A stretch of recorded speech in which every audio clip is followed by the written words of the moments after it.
Still Relevant Radio.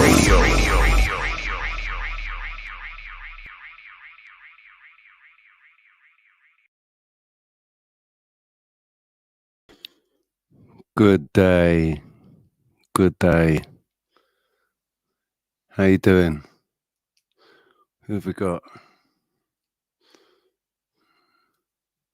We just make sure that you can hear me.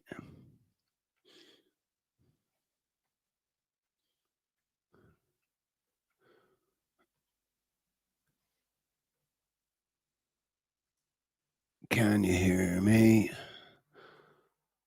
Business Magic, how you doing? JP, good to see you, mate. Not long back from a Vile Matrix job interview at a local care home. Just for a cleaner handyman role. As soon as mentioned past prison spells, they couldn't wait to get me out of there. I think it depends what you've been in for, though, doesn't it? Like they don't like they don't like violence, they don't like theft, drugs, or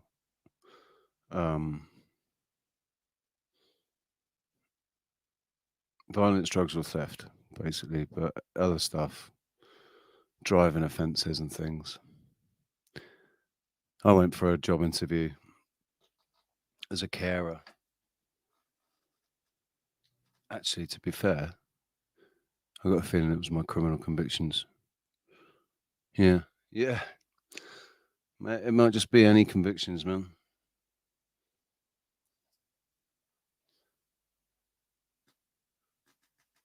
Although that depends on when, like, if they're spent, you don't have to say anything about them.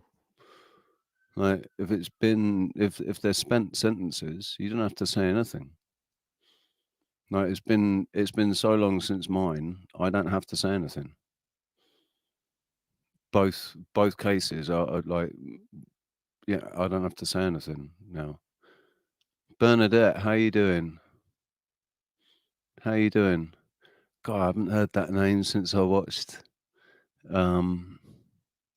Big Bang Theory. Bernadette on the Big Bang Theory. Right, can everybody hear me okay?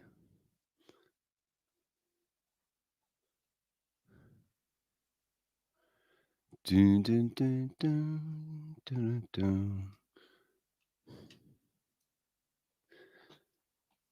That's one thing about this microphone.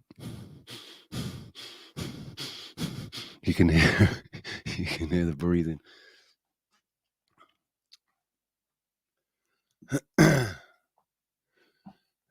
So, it's my understanding, Voynich. To Joy now, how you doing? Good to see you. It's my understanding that Voynich got himself a strike. He came in, what was it, day before yesterday? It's Tuesday today, yeah? Came in the day before yesterday. And on my Sunday stream. So, yeah. Yeah, it is. I've been, for the last week, when I did want to go live, I thought, oh, yeah, okay, all right, I'm going to go live. And I'd have a look to see who was live, and Voynich was always live. And yeah, and so I just thought, no, all right, I'll wait until he's finished, and then different, reasons end up not going live. Anyways, right. I just see that actually, JP. Bearing in mind it's been 20 years now since you were last in bother. Yeah, so you don't have to say anything to them. If you declared it, you didn't have to. But it's been 20 years since you were convicted. So, yeah. We end up scuppering ourselves being too honest. That's what my barrister said to me. Said I'd been too candid. I'd been too honest about everything. Like, how can you be too honest?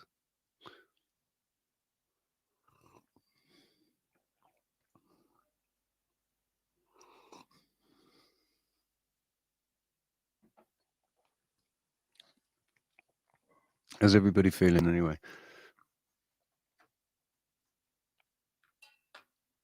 As you can see, my guitar's there, and I've got this microphone out, so obviously it means that I'm thinking about doing something. It's a radio show, so I thought maybe I'll do I'll just play all the music. Yeah, you don't have to declare it, mate. I mean, I don't know what you got done for, but I'm pretty sure it wasn't murder, and I'm pretty sure it wasn't armed robbery. So, yeah. I think even if it was, I don't know. I don't know. I just know that with the offences that I was charged with, I don't have to say anything about anything that happened that long ago now. My sentences are spent. The licenses are done. So, you know what they're like, though? They are bastards in the court of law. They might, if you do get yourself in trouble, they might bring it up. But as far as applying for jobs,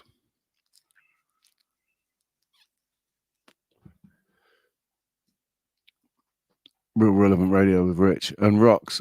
Rox is normally like that's it's Richie and Rox. Real Relevant Radio, Rox and Richie. But I'm still waiting to hear from Rox. Things haven't been too good. I know that much. But I think that's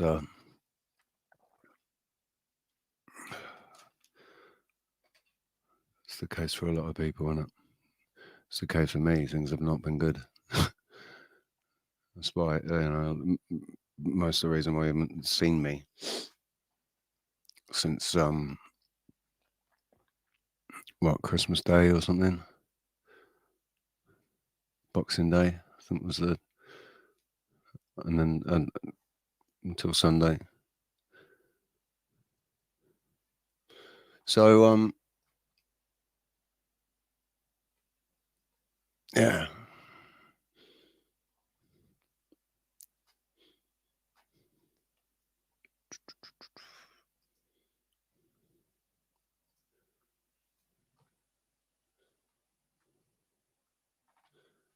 What should we start with?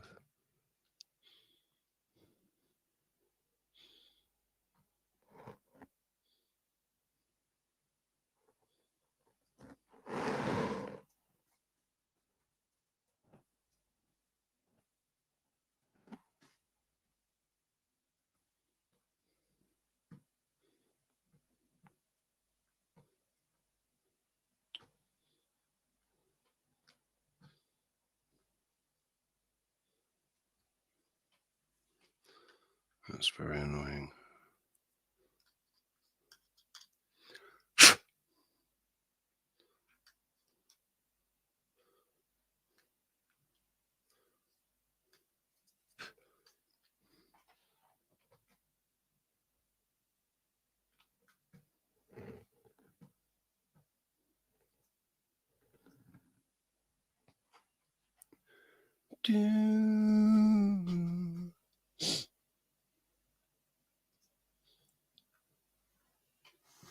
Who deserves to be whinged about today? I don't want to whinge about anyone.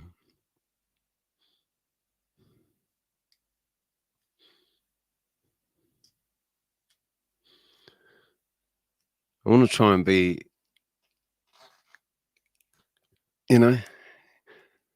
happy and upbeat and positive and just screw all that crap. The only thing we can change is us, isn't it? It's the only thing that we can do anything about is ourselves. And if the only thing that I can do with myself at the moment is try to control how I'm feeling,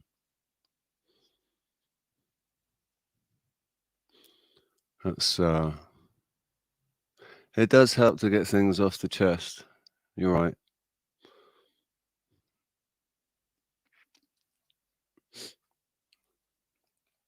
But I'm trying to transmute that energy. I don't want to amplify it or perpetuate it. I want to try and transmute it into, be an alchemist. Fabio, how you doing? Hood morning. Hood morning to you too. And technically, because the Spanish pronounce their G's as a H, then maybe that's how Spanish would pronounce it. Hood. Hood morning. So yeah, I sort of want to, I don't know, sing some songs, have a chat. Yep, that's pretty much my answer as well, Fabio. I'm all right, I guess. Like I'm breathing, I'm alive, I'm breathing, and I'm able to crack a smile, and I feel my back popped earlier. I wasn't even doing anything. Just leant over. Right, leant over to tap out the contents of the coffee in my percolator, and tap tap tap, and I just went, "Ooh," and it just popped. I had to sort of straighten myself up again, and I know I'm sat down right now, but I know when I stand up, it's going to be painful to straighten my back. It's ridiculous. I wasn't lifting anything. I wasn't doing anything. Tapping something like that, just gently tapping it to get the coffee to fall out. It's ridiculous.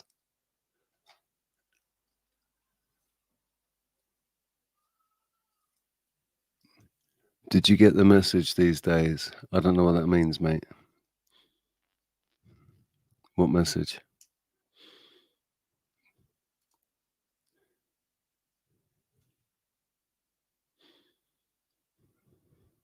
Isabella, how you doing, man? I know, obviously not Isabella. I can't remember what your name is, dude.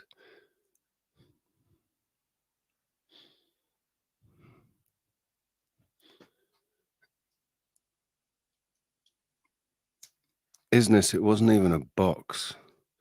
It was my 2-cup percolator. I think that's what it's called. Where you put the water in the bottom, and then there's like a thing with holes in it, and you put the coffee in there, drop that in, and you screw the top on, and it boils. It pressures the water. It basically distills the water through the coffee, and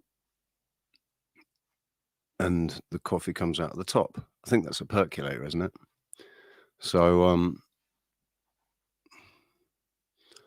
right, you just woke up from an amazing scary vampire dream. I can't remember the last time. I can't remember when I could last remember a dream. I don't. Sometimes I know I've dreamt, but it's like when I wake up, my being consciously awake, I'm then so far away from where it was that I was, I can't, it's like it's so far away in the distance, I can't focus on it. Like the memory,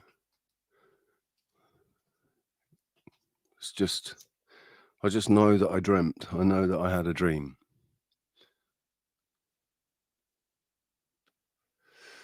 We were sent messages from home. So presumably you're talking about, some sort of download.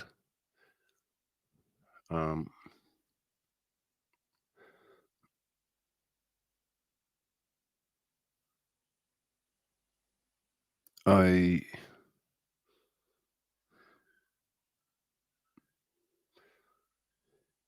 let's put it this way. I don't feel anxious. I'm not scared. There's zero fear.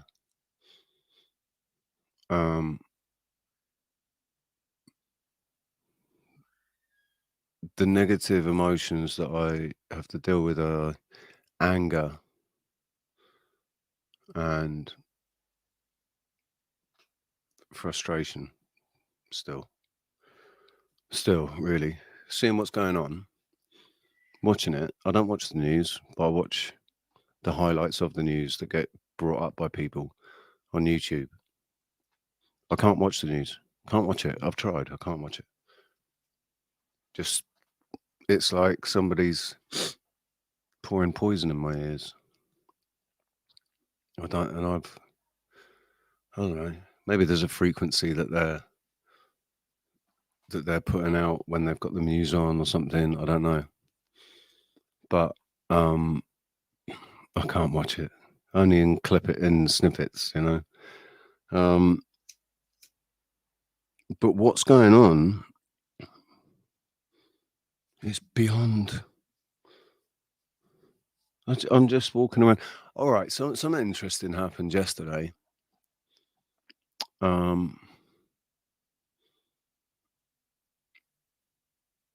I witnessed. I didn't photograph it or film it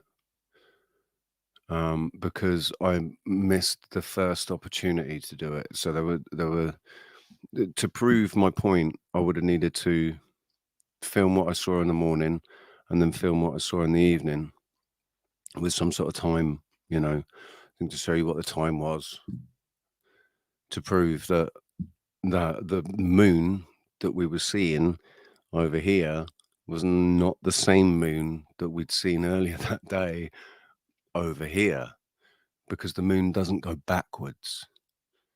And for it to be where it was, it needed to have gone around the Earth faster than it does.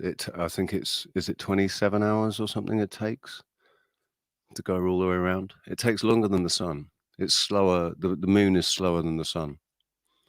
So I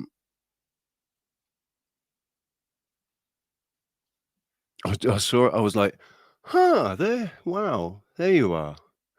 And you absolutely shouldn't be there right now at this time now, the time that you're out and the height that you're at. And no, that's not right. That's not right. But I hadn't filmed it in the morning, so there was no point in filming it. I thought about, filming it and saying, hey, look, the moon is here, but it shouldn't be here because it was over here like only a few hours ago. I wonder how many people noticed it. I can guarantee pretty much that I'm probably one of the only people on this island, at least, that noticed that the moon shouldn't have been where it was last night at the time that it was there.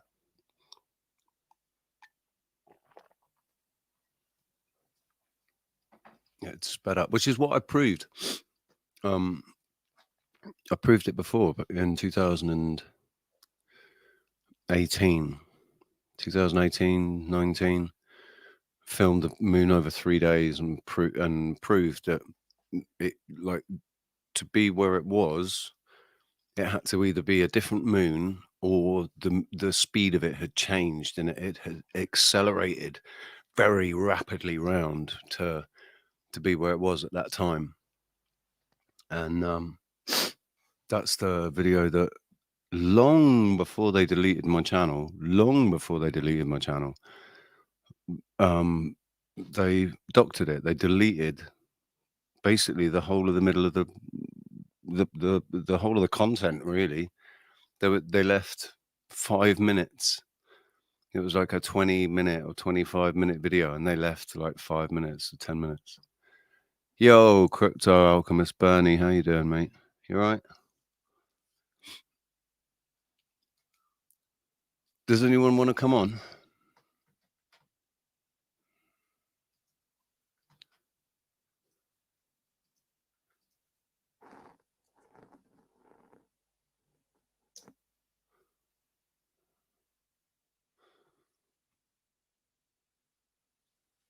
There's a link. If you want to come on, Bernie, Fabio.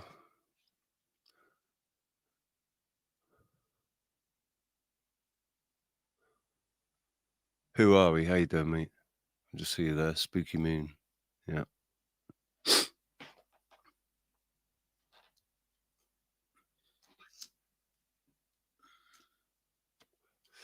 In your jammies. Well, you don't have to come on camera. You don't have to come on camera, do you? I'll tell you what, then, right? Because this is radio. So that means music.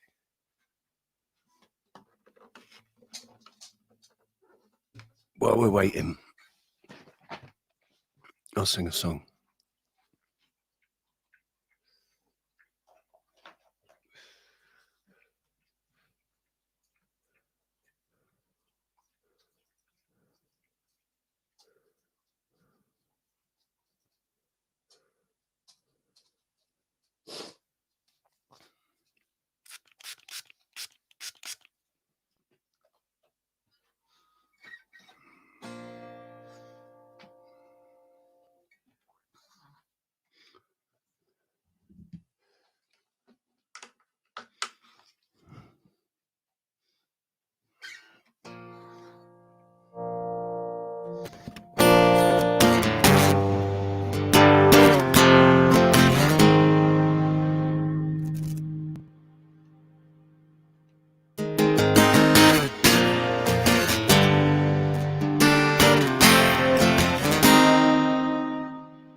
Still the kids for food, where the changes moods. Spring is here again, reproductive glands. He's the one who likes all our pretty songs, and he likes to sing along, and he likes to shoot his gun, but he don't know what it means. Don't know what it means, and I said he is the one who likes all our pretty songs, and he likes to sing along, and he likes to shoot his gun, but he don't know what it means. Don't know what it means, and I said hey.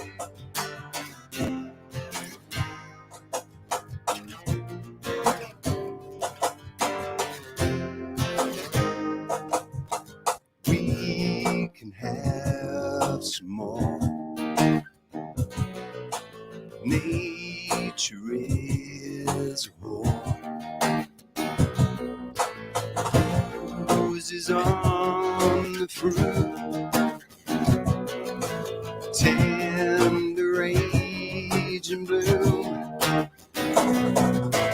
He's the one who likes all our pretty songs, and he likes to sing along, and he likes to shoot his gun, but he don't know what it means.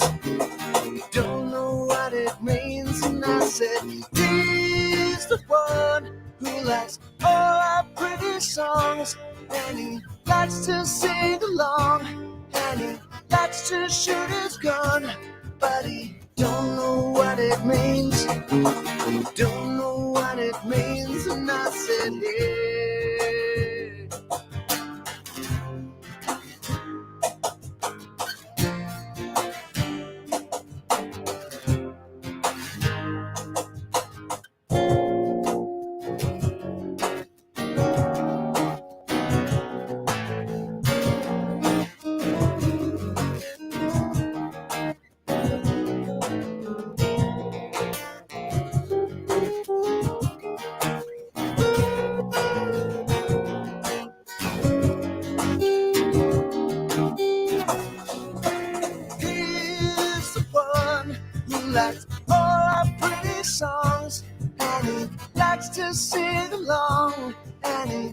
likes to shoot is gone, but he don't know what it means. He don't know what it means. And I said, he's the one who likes all our pretty songs, and he likes to sing along, and he likes to shoot his gun, but he don't know what it means. He don't know what it means. And I said, what it means.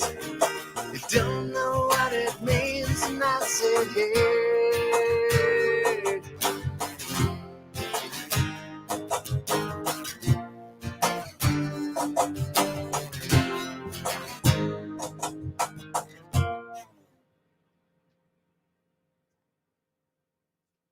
Bit of Nirvana. And I just noticed that I didn't put my my crappy effects on. But it's still...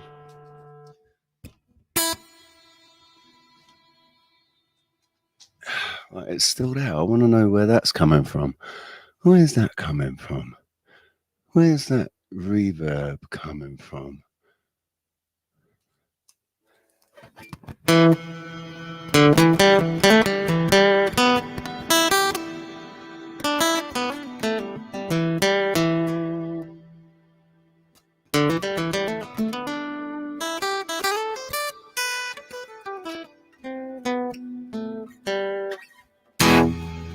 Don't know where that's coming from.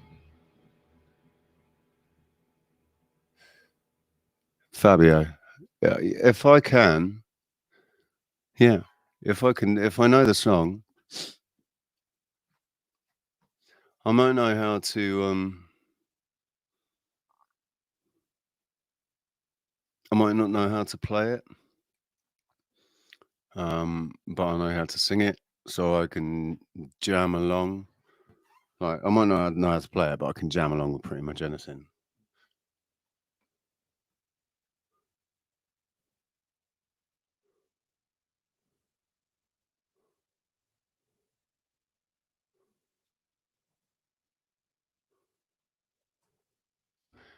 What's that, JP? Can I play Apache? Apache, what's that? Redemption song, yeah.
Oh, pirates, yes, they rob I, sold out to merchant ships. Minutes after they took I from the bottomless pit, my hand is made strong by the hand of the Almighty. Move forward in this generation, triumphantly. Won't you help to sing these songs of freedom? Is all I ever have. Redemption songs, redemption songs. Emancipate yourself from mental slavery. None but ourselves can lose our minds. Have no fear for atomic energy, if none of them are gonna stop the time. How long shall we kill our prophets, or we stand aside and look? Or some say that just a part of it, we got to fulfill the book. Won't you help to sing these songs of freedom? It's all I ever have. Redemption songs, redemption songs, redemption songs.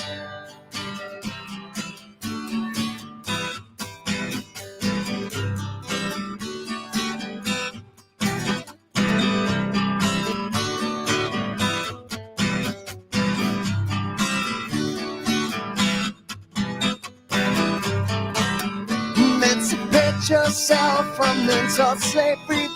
None but ourselves can lose our minds.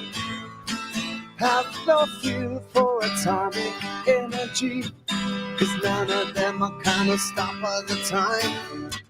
How long shall we kill our prophets, or we stand aside and look?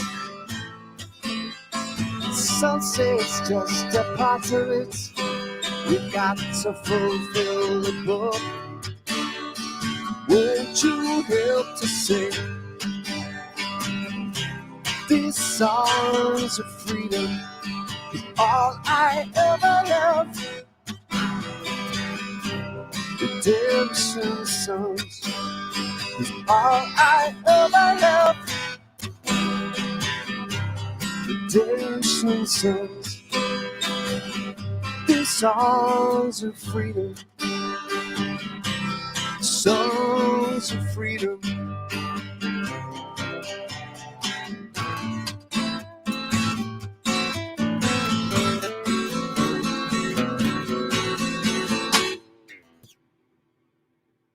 Little bit out of tune, but that was all right.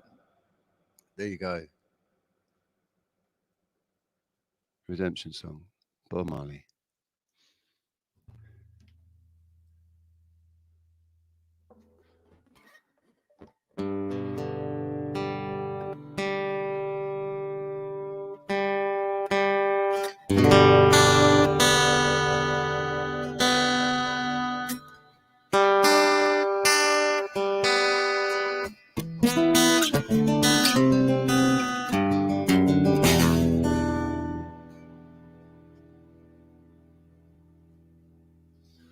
I've still not managed to get the sound right on this.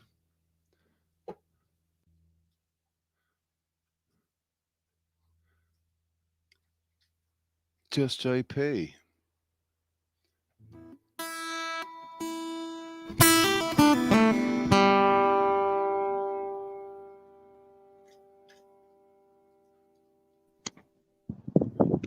Mate?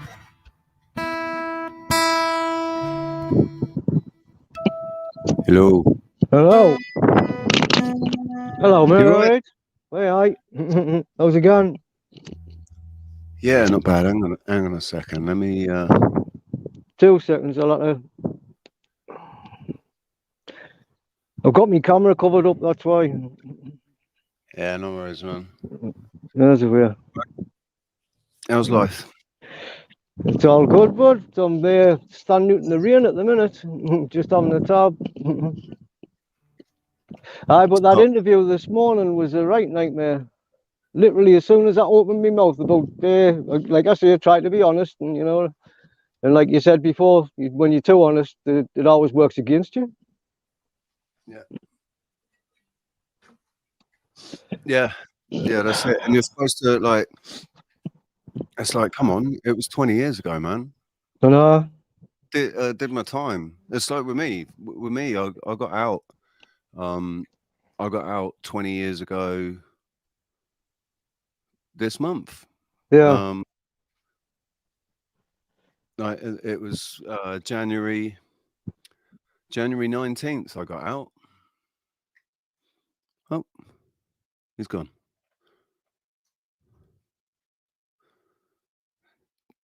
No worries, Fabio. See you later, mate.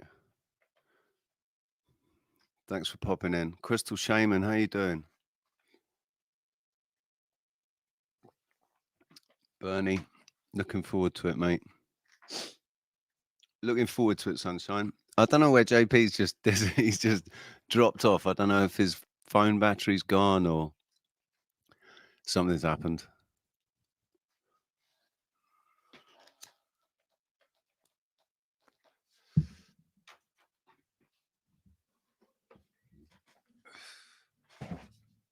I'll tell you what, right?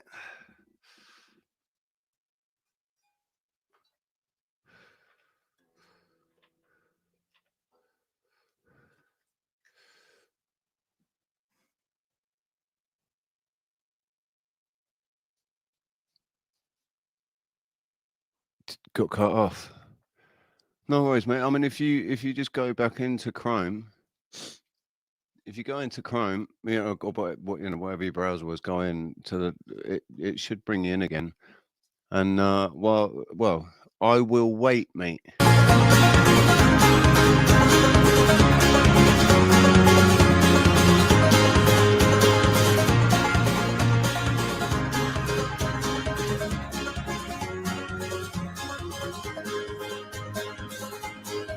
Like a home, like a stone, now feel heavy into your arms. These days of darkness, which we have known, will blow away with this new sun. I just heard you come in, mate. You'll have to wait. I'll kneel down, wait for now.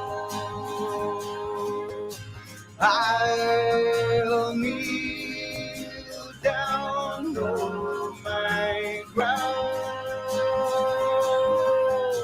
I will wait for you.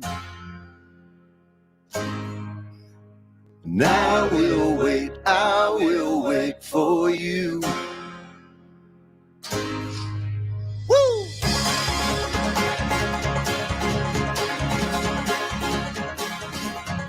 So break my step and relent.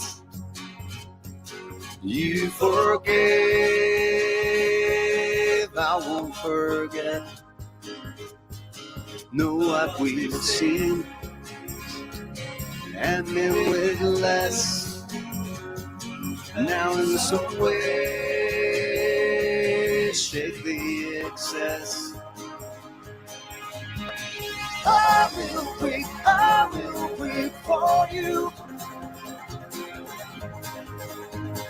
I will wait for you. I will wait for you.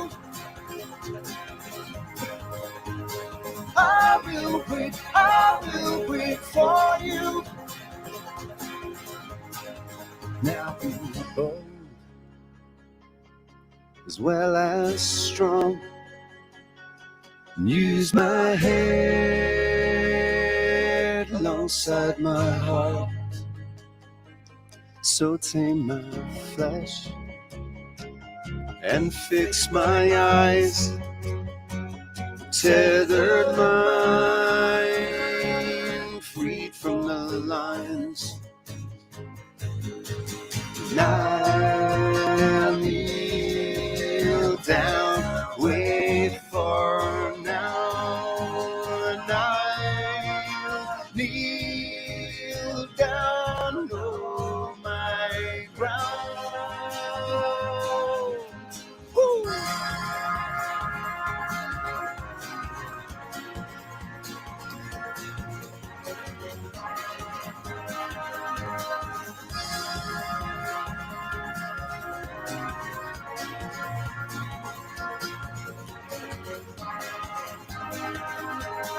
Raise my hands, may my spirit go, my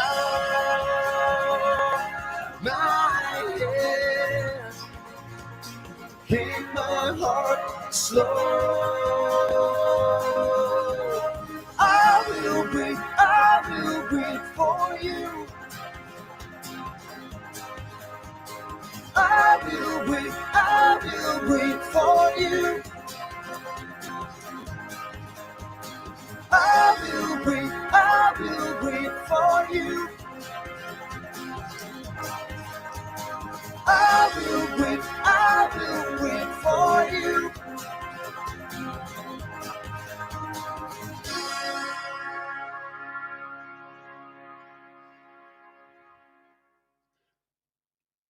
So I just realised I didn't plug my guitar in.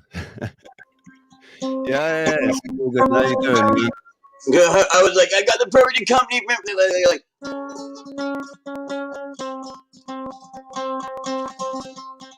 I will wait for you. And like when you were playing those chords, I'm sitting there going, just let me in. I just want to do that. Like it's so easy, right? Like, yeah. And it adds, you know what I mean? It makes I love.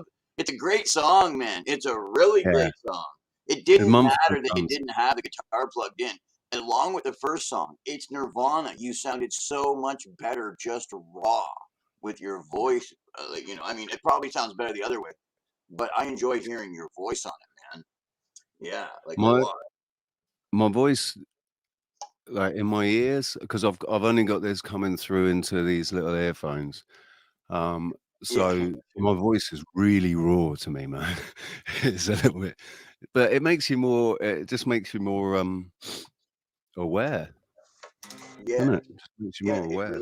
It really does. Like right now, I'm pulling my mic closer and putting on the reverb on it. There we go. There's my guitar.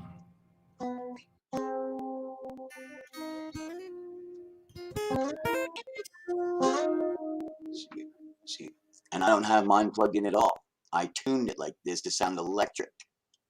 Yeah. Nice. By using double tuning on the higher note, and the one string is doubled too. Like a 12 string. Yeah, like a 12 string. Like you tune the strings on a 12 string, then you get it. You get that sound. That's right. One of these strings is backwards. Like it should be here beside it, but it's not. So they're reversed. So I get this electric sound from it. And then because I'm playing myself without anybody else, I use it. So I double it. So here's my bass. Yeah, look just.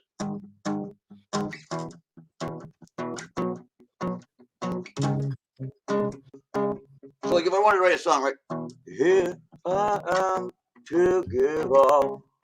Like all I am in one shot. All I know is all I am. This is what the poem's for. Why I wrote it before.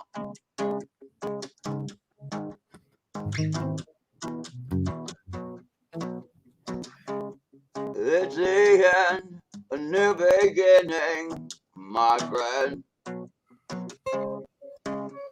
Like the old Borealis.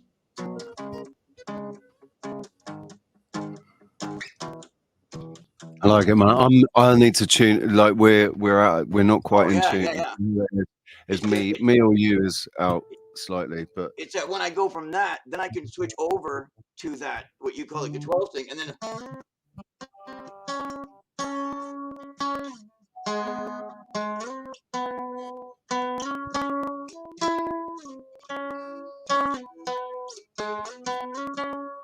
I can do that. I haven't written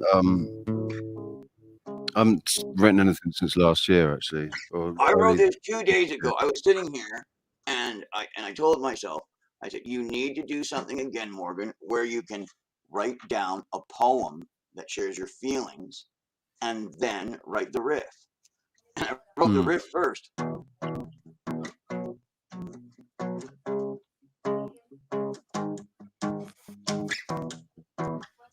but I could phrase two things in it, right? Like something I pose, and then the juxtaposition. like, and now I pose another thought, and then the juxtaposition. I was trying to think of what it reminded me of. Like it was very is it New Order? Oh, New Order. Oh, it's so good. You know, just the style, your style, your vocal style. Wow, what a compliment. Like, it's cool, man. I like it. Right on. Yeah. Yeah. Trouble is, we have I don't know what the lag's like. Oh yeah. I understand that when we play, it would have to be individual or whatever, kind of like back forth or whatever. Not like at the same time. Frustrating, man. I'd love to like. Freedom's tried. Freedom nice. Grower, he's tried. You got to get. It would be so nice. It would be so nice though if you could sit down with like 4 or 5 people in different locations, just plugged in like this, and do a real perfectly timed. You just wouldn't be able to do it because of the lag, man. It's when they overcome that by writing a program that takes all of your data and then leaves you all back 5 or 10 minutes.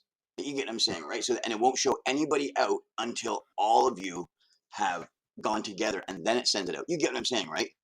It deliberately causes everybody an artificial lag, so the last person's signal gets brought up so that you can send them all going together. It's something I learned from in the field. Like, honestly, taking crews doing corn. If you let the other crew lead, like they have 8 people in front of them, like a team of kids, if you let them get uneven, it takes forever when you have to turn around. So you have to keep everybody together. You get what I'm saying, to a certain degree. And it works the same way in songwriting, I find.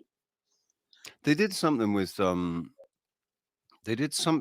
with that karaoke thing, didn't they? Because during the lockdown, I remember you had Gary Barlow and like they were doing it, weren't they? They were singing, and it was supposed to be live in real time. So they've done something. Yeah, they've done something somewhere, but I don't know. I don't know, man. I don't know what they're doing either. What's life like in your parts? Right, the weather's actually nice. It got cold and stormy at Christmas, like insane. We did have that thing off the water at Buffalo. Like it was crazy, absolutely crazy. Then it warmed up 2 days later, and it stayed warm. It's like maybe, I don't know, like 2 above 0 right now, which is like for here in Canada, which is warm for January. That's warm. January is normally. Man. Yeah, like when I go out walking, I am just going to put on my jacket, and I've got on like some light sleeping, like jogging pants and some jeans over top of it that I slept in. You know what I mean? Like on the couch. I'm just, I'm going to get up and I'm going to walk down to my pharmacy later on and walk back. I've got food in the freezer, which is good. And the mood was wonderful. I think everybody in this small town is already kind of like, even though they do what the government says, but they treat us like a joke around here. You kind of go like our city, because we are more family-like. The other cities that are more like Toronto have boasted, oh, we're more like this, we're more like this.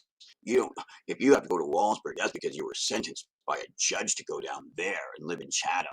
And even though like Walsburg is like 10,000 people, we've got the natives here and the border, and we're an amazingly gorgeous little town.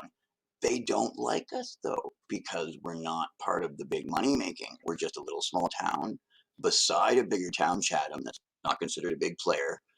And they mock us, Toronto, London, Windsor, Sarnia, except we're nice. I don't know if you know what I mean. Like when I went into the stores, we're nice to each other now. We haven't gotten this huge block that's now staying. We've hit it. We've taken it down with a sledgehammer as soon as there was a crack in it. And now everybody's being extra nice to each other. Number one, it's a lot easier when there isn't snow and slush and it's January to be nice. And I think a lot of our people have really adopted that and realized that when you have friends already in an area, it's a lot harder to divide everybody. So a small local town of like 10, 11,000, it's harder to get us all to just turn on each other for longer than a little while from stress. And once we all realize, okay, there's not a real thing. It's just kind of like a flu or a cold. Okay, great. We got it. We got it. We got it. And now we're all in stride again, which really is cool. So it's basically just my temper or my stress level going down and everybody else is going down. And that will continue as long as they don't keep ramping up. But everybody's turned on Trudeau. Like, you know how the situation is in Canada here? He's not popular even in the other countries. So I hope he understands that he doesn't have the traction to keep pulling off this stuff without literally being just carried out of the parliament by his own people to say, at this point, we could get rid of him and put someone else in and probably gain 20 points just from doing that. You get it. Yeah. So I think Canadian Parliament, man. Canadian Parliament. I watch it. Well, like Mr. Sunshine Baby, he does stuff on it sometimes. So I watch that. And there's also the Celtic Canuck. She does some good videos as well. Yeah. And I thought that British Parliament was a joke, but Canadian Parliament is clearly pure theatre. Pure. Absolute pure theatre. They get up, they say their lines, they get a round of applause, and it's all, and it's like, did you watch the vote for McCarthy? Speaker of the House, UK. I have to admit that I didn't, but I did. You know what I mean? Meaning I saw the saw all the highlights and whatever after. Yeah. So when they actually elected him, it just not just, it was leading up to it. The whole thing, they're clearly just children. Yeah. They behave like children. You expect that sort of behavior in high school, not in parliament, in these positions of respected authority. They call themselves right honourable, and there's nothing honourable about them at all. Nothing. It just amazes me, like, and they put it on display. It's all televised, and everybody just go, "Oh yeah, that's just politicians, man. That's just what politicians are like." Honestly, it's a Jerry Springer, but with politics. Yeah. And people are like, what do you mean? Oh no, it's got the weird sex even. Like it's got the Pelosi stuff. It is all Jerry Springer. Interesting fact that he was an American sitting senator.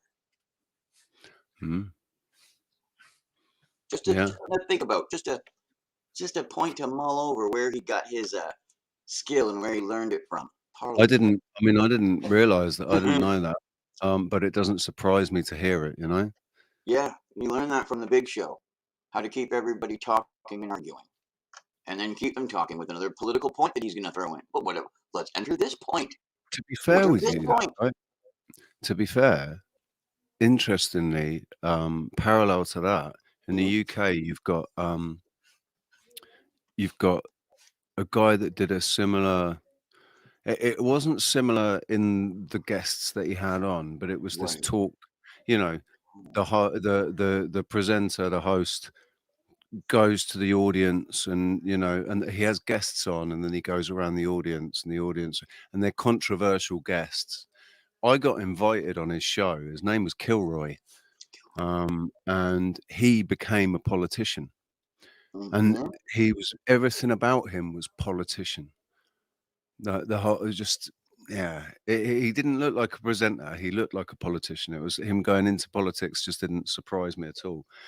Or he was in politics before. Anyway, I got invited on his show, and I just ignored the invitation, right? Because I had no idea.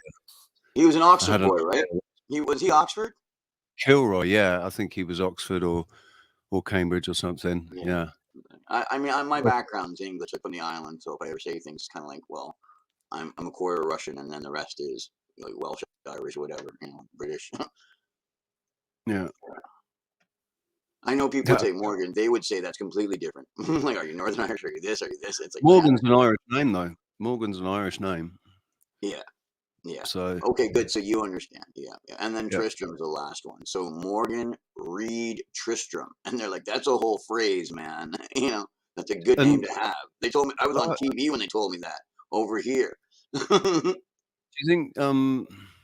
you think Morgan is connected in any way to Morrigan? Perhaps.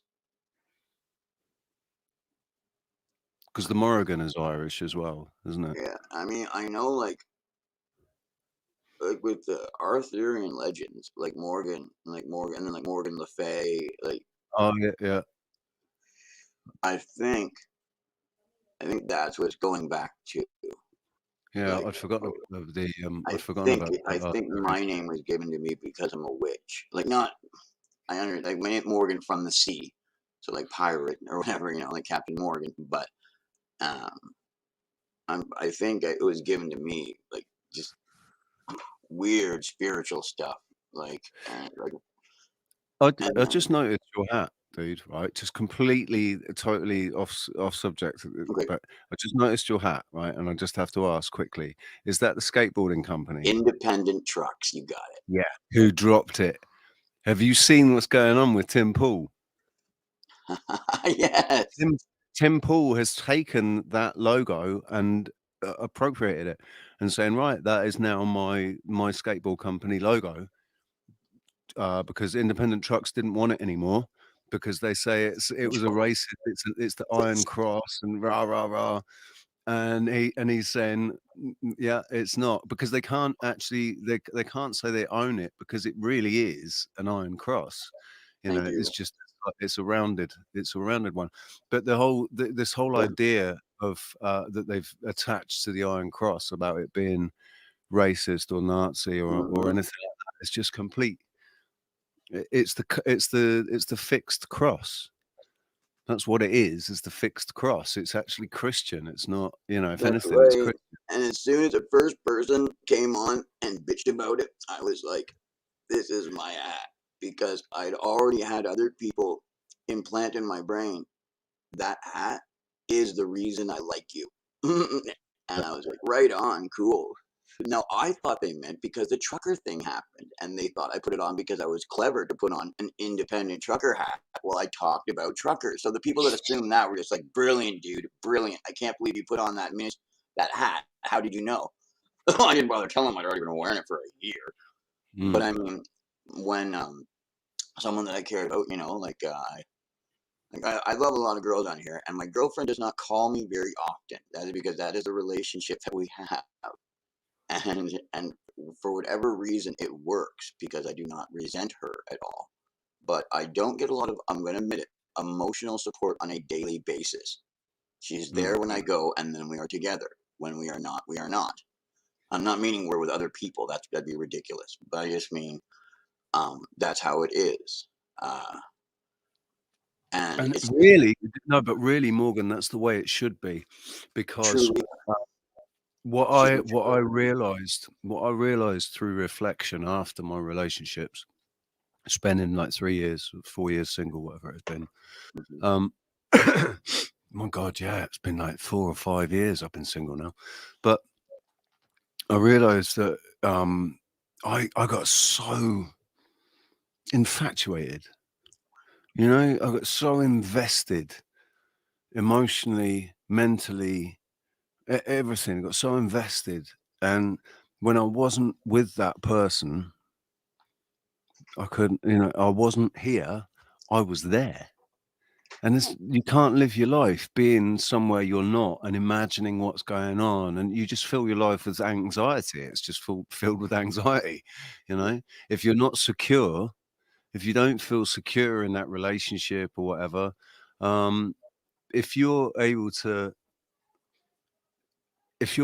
switch off when you need to switch off, That's important, and I never appreciated it before. And I don't know if I'd be able to get into a relationship and actually be like it. I don't know if I'd just go straight back to what I was like, and get obsessed, or not obsessed, not unhealthily obsessed. Just think too much. Yeah. Do way too much thinking and imagining, and we can do this and we can do that, and planning the future out in my mind like a freaking woman. That's where in a lot of respects I'd think like a woman, because I pin a lot on, because I guess because of what I've always wanted, to have a family and everything. But I've got there's a girl that I'm involved with, like we're friends, but we're more than friends. Yeah. But we've never met.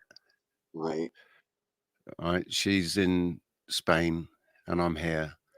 And when we met, she was together. She was with a fellow. She's got children by him. And it wasn't when we met. It was actually somebody introduced us. A mutual friend introduced us only because she lived not far away from where I was living on the streets in Malaga. I was on the streets in Malaga, Yeah. and she lived not far, like on the outskirts of Malaga. Yeah. And and we organised to meet up. She was going to come meet up with me and bring me some sandwiches and stuff, and maybe a jumper or something. And I went to go and meet her where we arranged to meet, and she never showed up. And I just knew, like, she'd got cold feet about it because she was in a relationship. And anyway, it turns out the relationship went. It wasn't a good relationship. They're not together anymore. So she's a single mum. And we've been basically chatting for like 8 years. We met in 2015, like in January 2015. So it's 8 years this month. And all right, Bernie, no worries, mate. Yeah, and well, I said to her the other day, we actually came up in conversation. I said, we've known each other for 8 years now, and although we've never met, we've shared a lot, and I feel like I know her, and she feels like she knows me, and in an ideal world, we'd be on the same continent, and it'd be a lot easier to get together.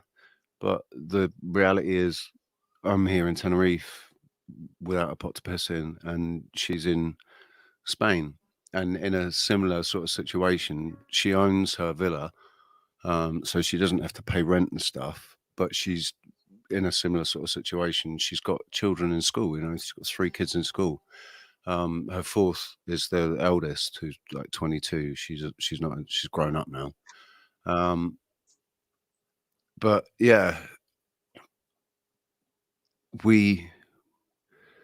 I think there's this kind of distant plan that we're waiting. We don't want to force anything, because both of us recognize that when you think you want something, you really think you want something, so you just jump in, both feet, head first, whatever, and you say, fuck it all, let's go for it. And you try and move heaven and earth to make something happen, and then it goes wrong. So it's this kind of idea of, if it's meant to be, things will happen. There's a reason why it hasn't happened yet. And it's all basically to give us time to work our shit out, so that when we do get together, it's, productive and it's a good thing. We're not codependent in any way. We just benefit. We complement each other. Rather than being codependent, we complement. Yes.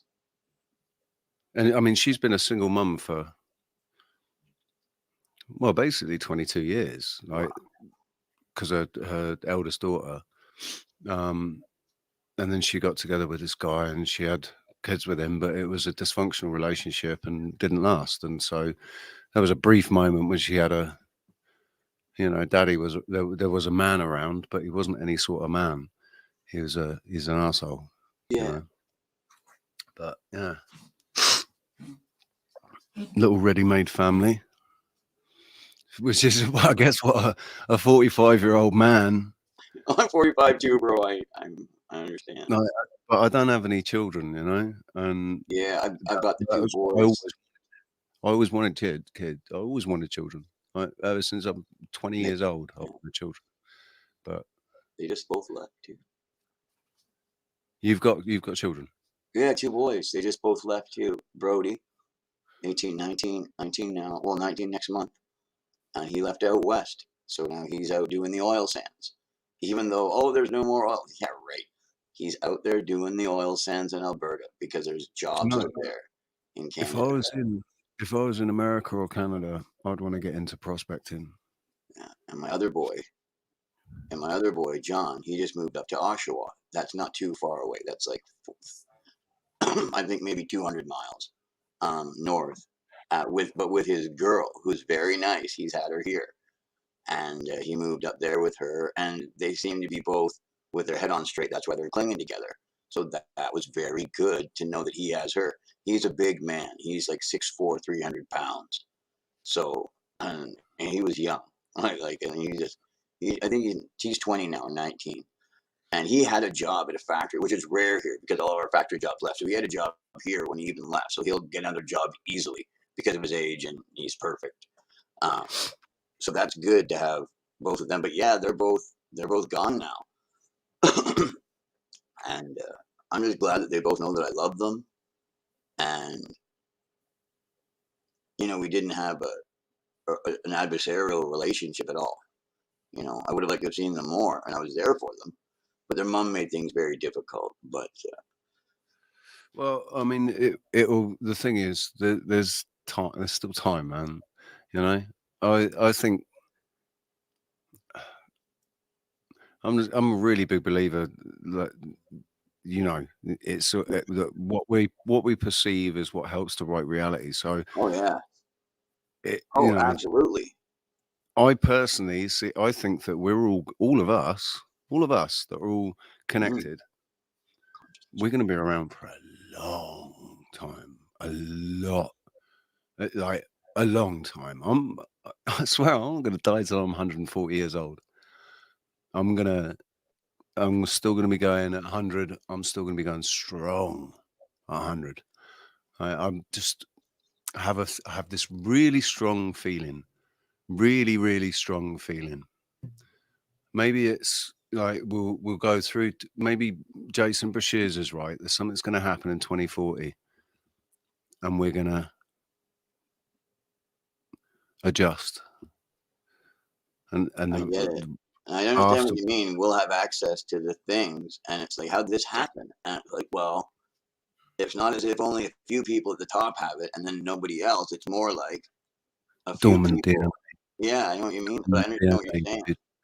It's almost like, wait, I'm getting this too because I'm not one of the 99.9% of the regular folk. It's like, yeah, you're interesting, so you get it too. It's like weird, but I understand why. And they're like, good, because that's how much we know.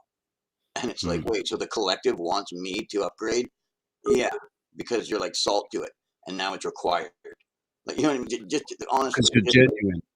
Because what they want is genuine. Yeah, thank you. You understood what I see. That's why I think your consciousness is going to be around, because you're one of the ones. And like, I'm another one that sits here too and longs for feeling and honesty, and you have that. And therefore, I believe that those who are mega, mega rich, they need you to feel through. I believe that because they've lost that in order to have power. How's it going, boy? It's a Frank Herbert book. He writes a lot of good books, like Dune. Another book he wrote is about the spaceship that is also the time machine. It's called The Jesus Incident, and it's insane. And it's about what's going on right now. It has very little to do with Jesus. Like if we're going back in time using clones in order to see the crucifixion, that's the only thing it has to do with Jesus. But that's why it's called the Jesus incident. That's the only thing in the book. They use clones to travel back, to see through their mind's eye, to actually witness it and then be there. And they can actually interact to a certain degree. It's crazy, but it makes sense. That's what grabbed me about it. It's called the Jesus incident, but I sometimes actually think it's called ship, because it's about a living ship that they all live on, and the ship take care of them. And on it, instead of captains, they have like captain, they have priests and counselors. So the captain is a counselor and a psychologist, and they don't know that they're clones, and they're each like number 7, number 8.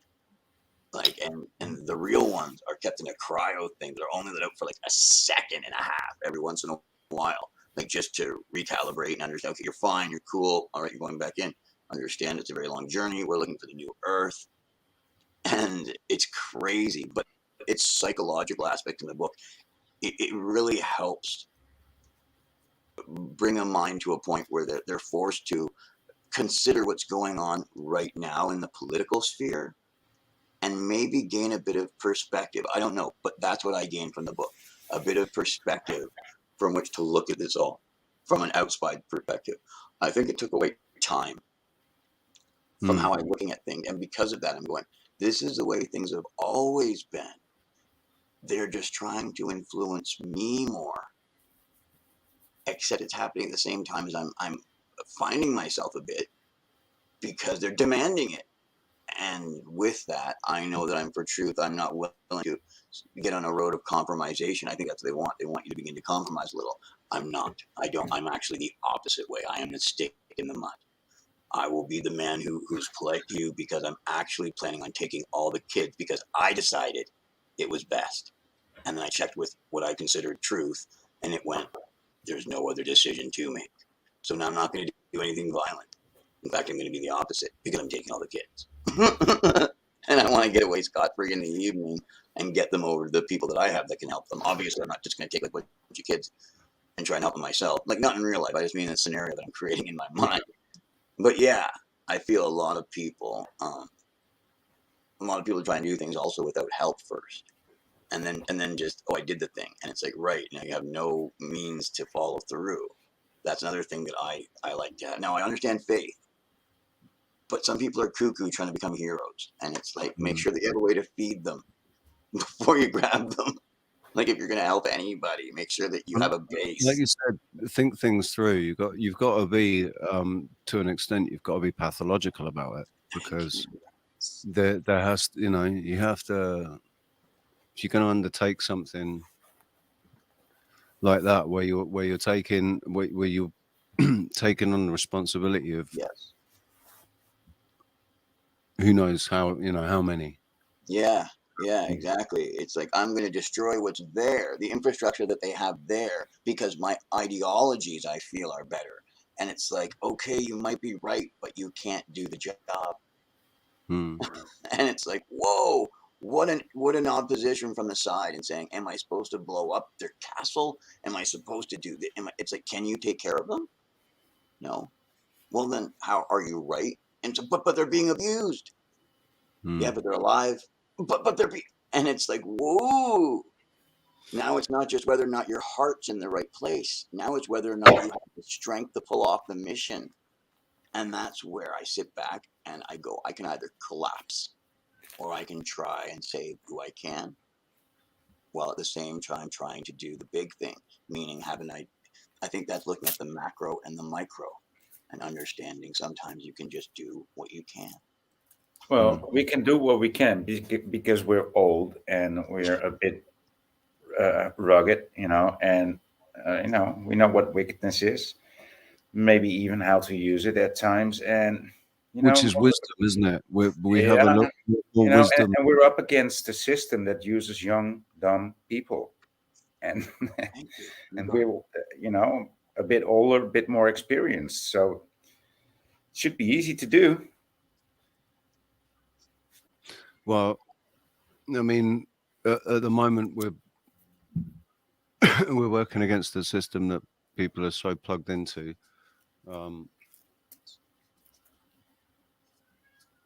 It's difficult, isn't it? Well, like I said before, this year or next year, they're going to bring in laws against gardening, of course. Well, they've already done that in the US. Against They've done it having in the pets. US. I mean, you can't have a goat. If I decide to have a goat, it's going to cost me about $200, $300 a year just to have it. Not bad. Yeah, for the veterinarian, for the license, for the checkup. Dude, it's just one goat, okay? So, yeah. Well, I mean that means that they have to know about the goat.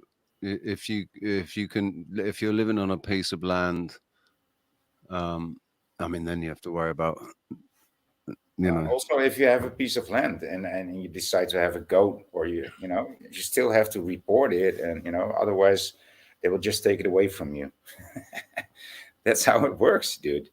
And I mean, that's why I think it's very. I think it's. They're going to do the same for seeds. They're going to do the same for you're having a tomato plant. Oh, you need to pay us $6 because you have a tomato plant. But that can only. The thing is, they can only. They're going to do that. People they're going to do that.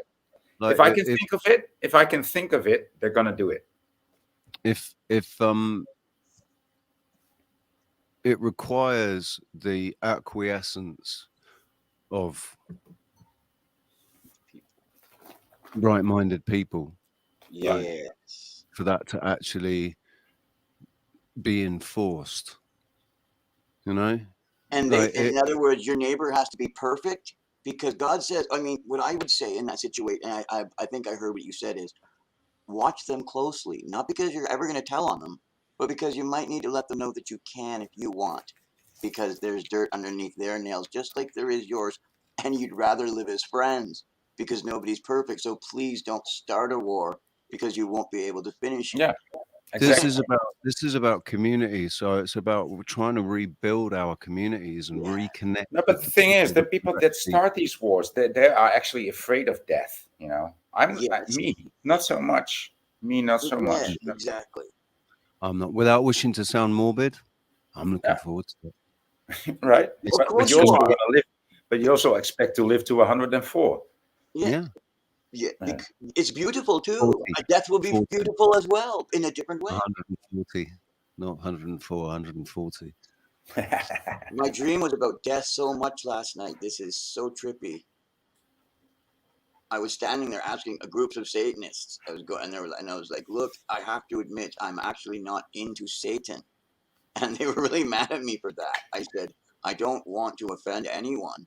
It's just I do not have the same ideology, but I don't respect any of you. I also understand that half of you do not believe in an entity, but rather a choice, that no one is going to tell you what to think, and I respect that. Anton LaVey, the ones that have read Anton LaVey's, that was a part of it. Yes, it's more about it's not about. They're more anarchists, not atheist. I fell asleep listening to Aleister Crowley's book. Yes, that's laying on the couch, and I slept while listening to the. Yes. Well, Aleister Crowley is obviously Anton LaVey's idol, like inspiration or whatever. But I mean, Anton. I met a lad who was like 16 years old, who was a confirmed Satanist, and his mum knew and everything, but he had Anton LaVey's Bible, Satanic Bible or whatever it is, and we were talking, and he was explaining to me how it's not about, they don't believe in Satan, and it's not about rituals and all of that. It's actually just about saying this is all a load of bollocks. It's all a bullshit story. It's just, it's more atheistic than satanic. Yes, a pure atheism, true, in order to what they would consider, and I understand the concept, freeing your mind, meaning you're a free human being. My God, experience. You're here to experience, and that's exactly when you tell everybody to deny themselves. And that's the poisoning of life. That would seem to me the heart of Satanism, meaning you feel like it, that's because you are to do it. Or else why would you have felt that? You're betraying yourself every moment you exist, and you all disgust me. That would be the Satanist view. Now, this is also a position that the Satanists can take in these days, because nobody, Exactly. there's not even a concept of Satan or of wrongdoing in this world anymore. So, That's right. and it's not today, but it's been like that for the last 40, 50 years already, and it's been instigated since the late 1800s. So it's that's why there was such a high uh, um, admiration towards morality in the early 20s, right, of the 1920s and the 1910s. Was a very in the dirty or 30s. at least, that's everybody what's was looking for new moral structures being to replace that's what's religion. being portrayed to us, boy. That's how it's portrayed to us. That is No, how that actually happened. The That actually 1920s. happened. No, that actually happened. After a bunch of murderers came home from World War I, just saying. Because that's also how it was planned. That's also how it was planned. How do we take away the morals, and how do we get men to even do this? Why don't we get a few of them to murder a couple other guys? They don't have to see their faces either, or look in their eyes. Replace their morals, but they know they first make the whole experience of the Bible and the church, make that a boring thing, and put that to death, make it boring, and then as boring as church is today, it's or a few get you to go to a hooker. Yeah, dude, that's horribly boring. A church, like, they bore the shit out of you. It's not It's just a that, ritual. It's a exactly. The ritualism in it, right? I always had an issue when we went to weddings, and we went, it was always weddings. That was the only time we went to church, was for weddings, and you'd stand there, and listen to them lie to each other. The priest would say his bit, and then everybody would sit there reading the book, reading the bits that they got. The priest says this, right? Now we all say, "Our Father," and they're all saying it. They're all so self-conscious, and when it comes to singing hymns and stuff, there's a certain amount of not really knowing what it goes like, but basically everybody's just repeating what it's like. Everyone's in a trance while they're doing it. And they are, but in the wrong sort of trance. But it wasn't a religious trance. It was more of a hive mind. I've got to come and do this. Hive mind type.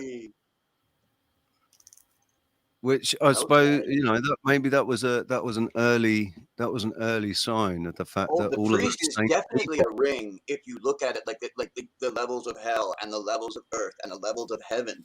On earth, certainly the priest with his ring of authority, he brings in the government. By the power invested in me by God, I'm the one who also brought the form to sign that must be witnessed. What is this? It's a business. It's a business. God sent the flood because men and women were being given in marriage and marrying. God sent the flood because people were being bought and sold openly in the market. That's what that phrase means. It doesn't mean people are choosing freely what to do. No, the Lord says that's what my angels do in heaven.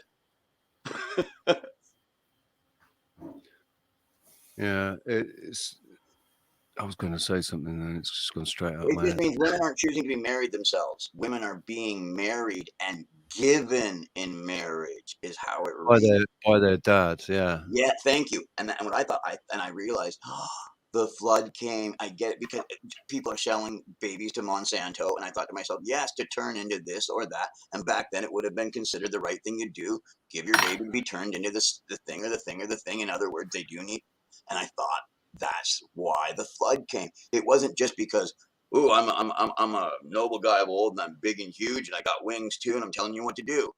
It's like, no, it's because people were being openly bought and sold. Children, people, elderly. But that saying though, that it was a sort of a punishment from God, I don't. I think it was not killing everybody. Like saying, I promised not to. Like I promised, like to save everybody, like or like to make a way. So I can't kill everybody because I'm the one that started this. So I have to fix it.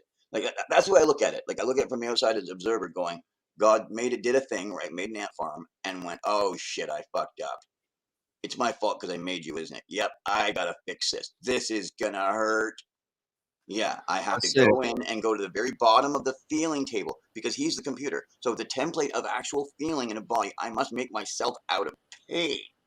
Okay, I'm going to have to go down there and have every experience that I gave to one of these creatures or that I plan on giving because he's outside of time. So he doesn't even think like that. Everybody was like, then and now, that doesn't even exist. He just goes, I'm doing it. Why? Because if you exist in your love, you would have to make another thing and say, I give you everything I have in order to feel what I feel because I feel good and I am light. My very personality is giving. Therefore, the personality of God in eternity would still give and create another just to feel good and experience and then give it its own soul. But that means that all this can happen too. And it did, meaning time. There's only time where there is imperfection or something to be paid. I think time is related directly with money and commerce, and I said it like a snake. that's why they did it. They created the clock. They created that time or that way of keeping time with the hours and the minutes and the seconds. Yes, you understand. For commerce, and it was all part of the changing the calendars and everything. It's all linked, and it's to enable them to ensnare the world in this world of commerce and capitalism, and putting value into material objects. That's the kicker for those who know what I just said. Instead of time, like the value is in is your time. That's your real. Yeah, the whole thing with the Jews. The word kicker is an old Jewish word for the money, or what he just called the value. When people say that's the kicker, they don't mean the man who comes out and kicks the football. It's an old Semitic word meaning the value inherent. And that, my friends, is where we get the word kike. It doesn't mean anything unless you make it mean something. Just like the N word. I'm just not going to say it just because I don't want to offend someone. But it means ignorant deliberately, meaning knowing the truth, I choose to ignore it. That is what the N word means. Nothing to do with color at all. Negro is the word, actually, that means color. And if you look it up in the old dictionary, the other one is just... It still means black in Spanish. Like it still means black in Spanish and other languages. Yeah. And but I haven't heard that in a long time, man. Long.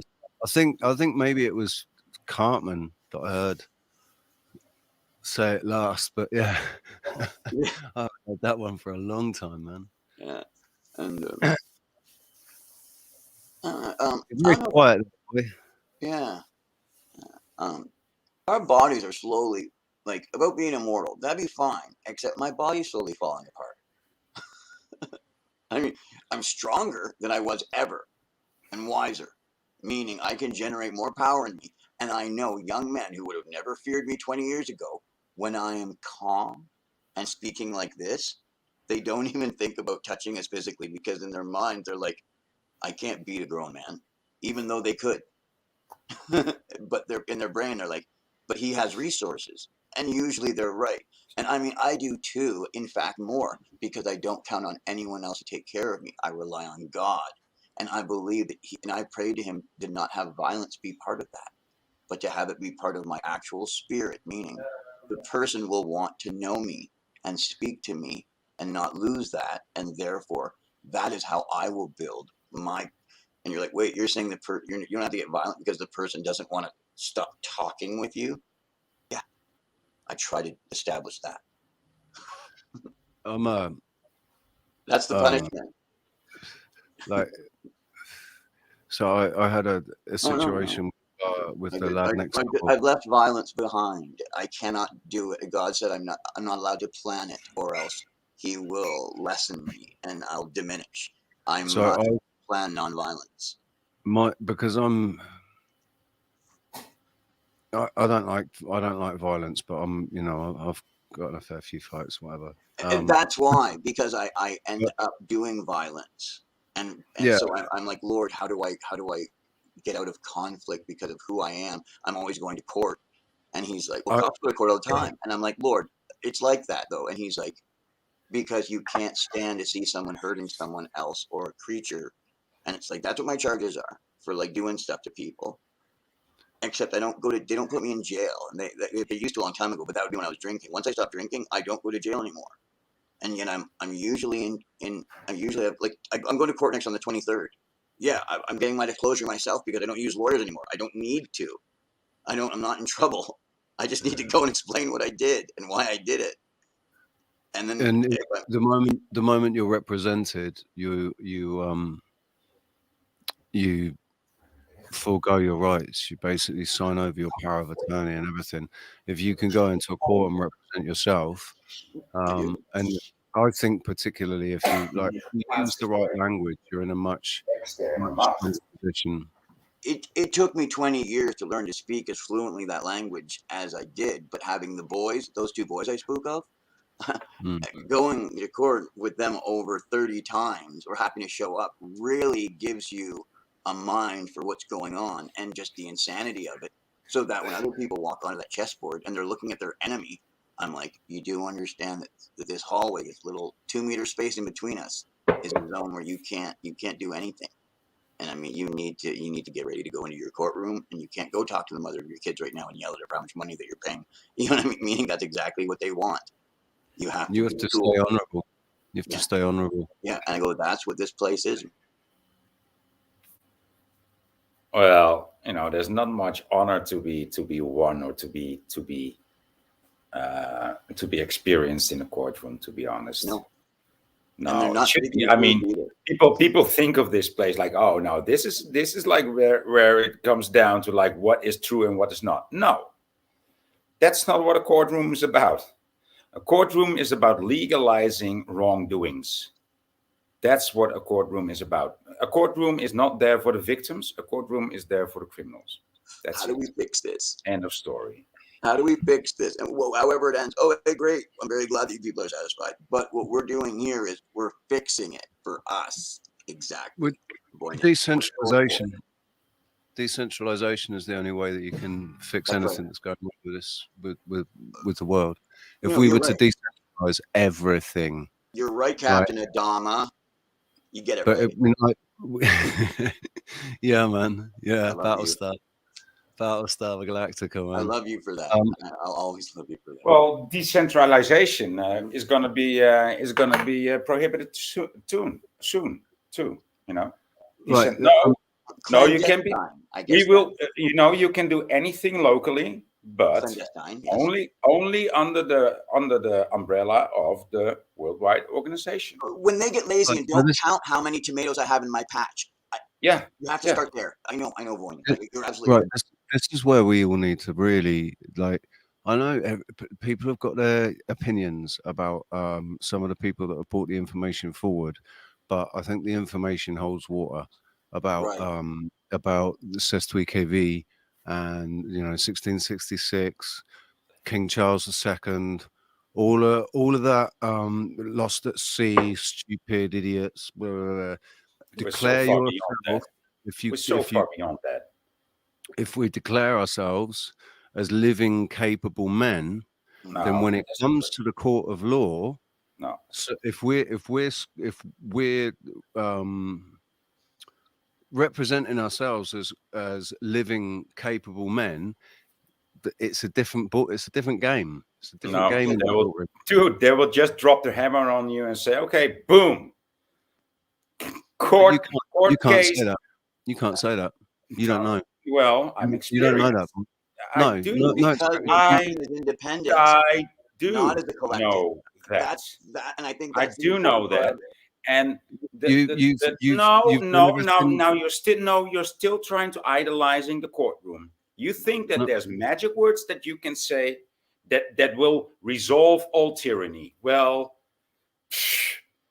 yeah, well, that might make a nice video on YouTube. I get what you're saying. It doesn't work. There's no magic words against there's no magic words against tyranny. Period. I understand what you're saying. But in the same way they're doing the war against us right now, we do it back to them, CIA style, psychologically. And because we have truth on our side, it has that magic way of getting inside the youth and infecting their order. Love also has a way of busting them up, and all of a sudden the men want to get laid, and then that causes strain, and then there's always a black market that begins, and all of these things crack their damn. Sorry, forgive me, I was getting excited. Yeah, I forgot what I was going to say. Just meaning the very fact that I love the intent of natural law and everything, right? Fighters left out, and I know it's right, but it doesn't hold up against the firing squad, okay? And that's what we're up against by now, okay, guys? This is what time it is. Oh, yeah, there's no more time for natural law. It's time for eye for an eye, tooth for a tooth. I'm not. There are demonstrable. It is demonstrable. Basically, there are people who have done it. They've done it correctly, and they've come out. And those are the exceptions. Right? Which means that it's right. Which means that it's right. So to say, I'm just not going to do it because there's just no point, is like, that's not what I'm saying. It should still be done. It should still be done. If everybody does things correctly, then there is going to come a time where they cannot continue. Okay, that's a good point. Now that's a good point. Yeah. You know, if you've got everybody getting, like, every court case that happens, people are coming in, they're representing themselves, they're declared living, all the, and in the end, the courts have to just. Oh wow! Lawyers closing their business and going and getting a regular job, and because it's like people finally figured out what they were supposed to do. They hated us long enough. Now finally, they did something about it. There's only a couple barristers now in every town instead of a whole bunch. You know, it's already too late because the laws are being changed while we speak. Oh wow! Great. So you know, if you really want to keep up with that, you know.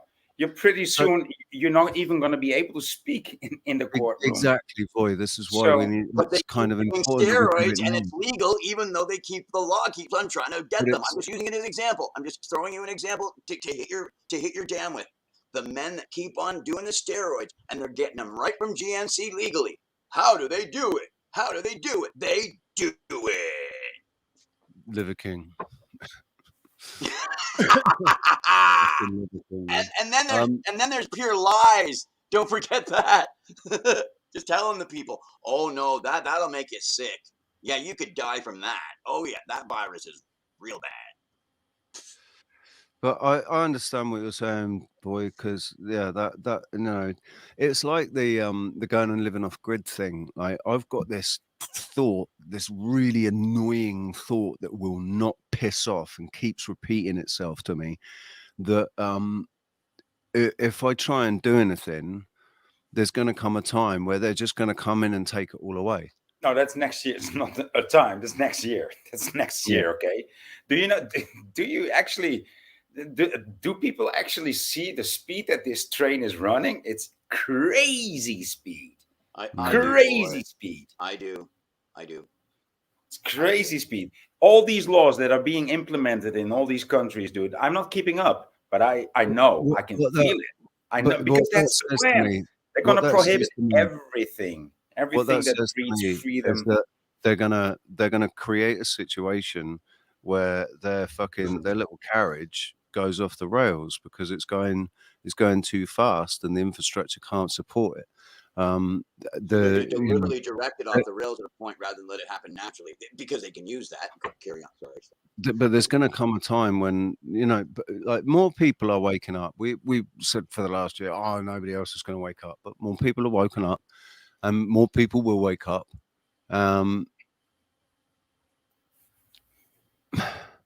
Dude, how long? I don't want to be. I don't want to be in any way defeated. I don't want to acknowledge any sort of defeat. I don't want to. I guess it's just a refusal to accept. Because you're love, and love you know? can't be defeated. That's what No. I'm going to keep coming at Boy with. I love him. That's why. You know, I think eventually love has the higher IQ as far as meaning. What happens when they do their thing and they break the dome? It comes crashing down upon them, crushes them. Those of us sitting back going, well, they're actually doing it now, meaning those of us, boy, that listened went underground. And then we come back up after the dust settles from them knocking the dome upon themselves. And I think that's how we always do it. Love you. I mean, I really think there's something in Jason Shear's theory about 2040. Something's going to happen in 2040. So maybe it's not actually going to improve until there's been some sort of a fucking reset, you know? Yeah. It needs to be something that big and that catastrophic to actually reset people's consciousness, reset their minds. Like no, the whole of everything before, like just gets deleted because an ice age. We gotta deal with this, and this is it. Like more immediate danger, and it'll make people live in the now. An ice decade. Because everybody's spending most of their time living in the future, and a lot of people are spending it living in the past. Thinking, you know, a lot of people are uncomfortable living in the now because the now is fucking uncomfortable, and we don't know what the fuck's going on, and you know, it's scary. Now is a scary time because we don't know what's going on. Well, I'm living in the now, but since I'm talking to you, I'm not here. I'm now, but I'm abroad. I'm abroad. I'm not abroad. I mean, I'm abroad. I don't mean necessarily us. I don't mean necessarily us. I guess I'm using the we incorrectly. I mean the masses, the people. You know, they're all anxious about the future, or they're on a mission, crying about. Or do they see them as so weak? They're going, we're going to barrel right over these fucks and take everything they have.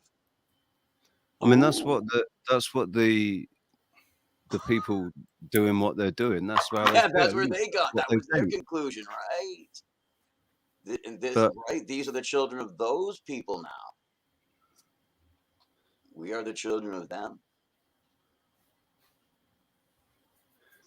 Yeah, we are. Wow. I think it's always been about our generation. Yeah, it has. I completely agree. Watching the media, considering I was born in 1977, and I was turned on at a young age, meaning whatever pain, whatever, you know, I was hurt bad at a young age.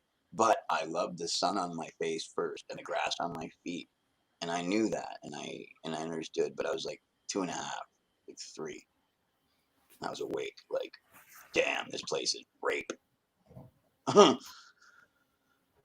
Yeah, but there's also love here. That's why I was lucky when I was a child. I mean, I remember the arguments between my mum and dad, but in all honesty, all of my memories up until, apart from the shitty time I had in private school, it's weird. That's just kind of, I don't think about that. I don't really think about private school. It's not. It's 4 years of my childhood, but I don't know. I kind of gained from it more than I. Okay. I wasn't damaged by it. I gained from it. I learned a lot during that time. But my childhood was pretty awesome, man. You know, I've got memories of long summer days and fishing and riding BMXs and, you know, across the downs and horse riding and all, you know, playing war, all this stuff. I got really good memories of when I was a child. right up, like, I mean, really, up until I left school. School was a fucking bore. Yeah. And the people that are friends now, or that love now, or that come through everything, I understand that they're warriors, or an anomaly and something. My pains and stuff came after. You know, that's where I can say everything that went wrong in my life went wrong because of decisions that I made. Okay. It was nothing to do with my parents. The way that my parents reacted, I could say, you know, I wish they'd reacted in a different way. But even the way that they reacted only served to strengthen me. It didn't hurt me because they did a really good job bringing me up. Right. You know? Okay. Same in my situation. Right. And now I've concluded I'm allowed to love them, even if they don't get it. I'm just not to go in with any business, or even though they try to have a thing with me, I am to tell them, understand, guys, the thing that I tell myself mentally is I love you guys, and this is how I've allowed myself to, but I won't do business with you. And I will just say it directly so that I'm not hurting them or myself anymore. I won't allow that. I'm old. I'm a man now, and my parents are my parents. I'm a real boy now, Geppetto. Yeah, I know other people that I wouldn't want their kids letting. It's like, you got over that a long time ago.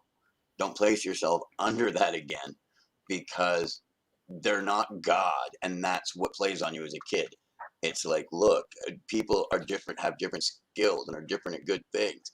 Like, but I still know people that would probably invest with their dad if their dad told them to give them a couple $100,000, because they're like, but it's my dad and he's got investment and blah blah blah. And I'm like, you're 10 times the investor your dad is. People still, I'm glad that I'm free. Wait, I don't want to claim myself free of that, and then somebody noticed something that my parents totally have over me that I'm not over yet. But I'm smiling because I chose still to love them, even though I think they're deceived in this world. And the cuteness in my dad's voice from when he tries to be nice to me now is like, Lord, thank you so much. I can actually tell my dad, just hoping, because he's getting older and doesn't want to die with us having anything wrong with us in between us. And same here with me. I don't either. So on that note, you and I are friends. I don't so I don't have that relationship with my parents. I've not. I spoke to my dad by text message in 2020, early 2020, and it was like four messages or something, but back and forth, and then boom, and that was it. Haven't spoken to him since, and that was the first time I'd spoken to him since 2012. So it had been 8 years since I'd spoken to him then. My mum, I haven't spoken to my mum. Piece of shit dad than not having my dad there. I sent my mum an email in 2015, and her response, there's been no correspondence between us since then either, and I haven't seen any of them since 2012.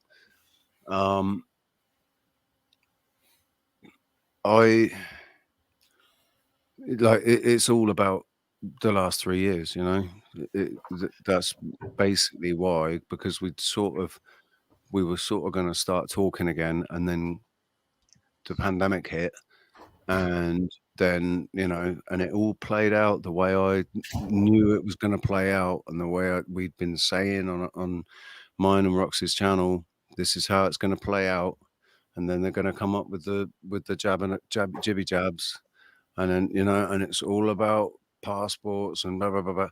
And so in the conversation with my dad on text message, I basically stated how I felt about it, and his response to me was like, oh no, Dad's gone. He's gone. He's not the man I thought that he was. Whatever's happened, either he's a different version, and you know, or he's not the man that I thought that he was at all. And there's not going to be any talking to him. I'm never going to be able to talk to him about it. He will never, ever be honest or truthful. I know that what goes through his mind isn't what comes out of his mouth. You know? And I know stuff about his history. I know stuff about what he did when he was younger, and he just can't be honest about it. And the funniest thing about it is that I know, and what makes me absolutely certain is that I'm just like my dad, except I'm a bit like I actually have my free will, and I use my free will, and I've gotten over I've recognized my ego. My dad didn't. My dad never did. My dad never reached that. He never reached that conscious moment where he recognized that his ego was this pre-programmed operating system that had been installed by people that didn't want us to be what we could potentially be. My parents were programmers both. My dad was the principal of that private school. Man, it hurt. It hurt.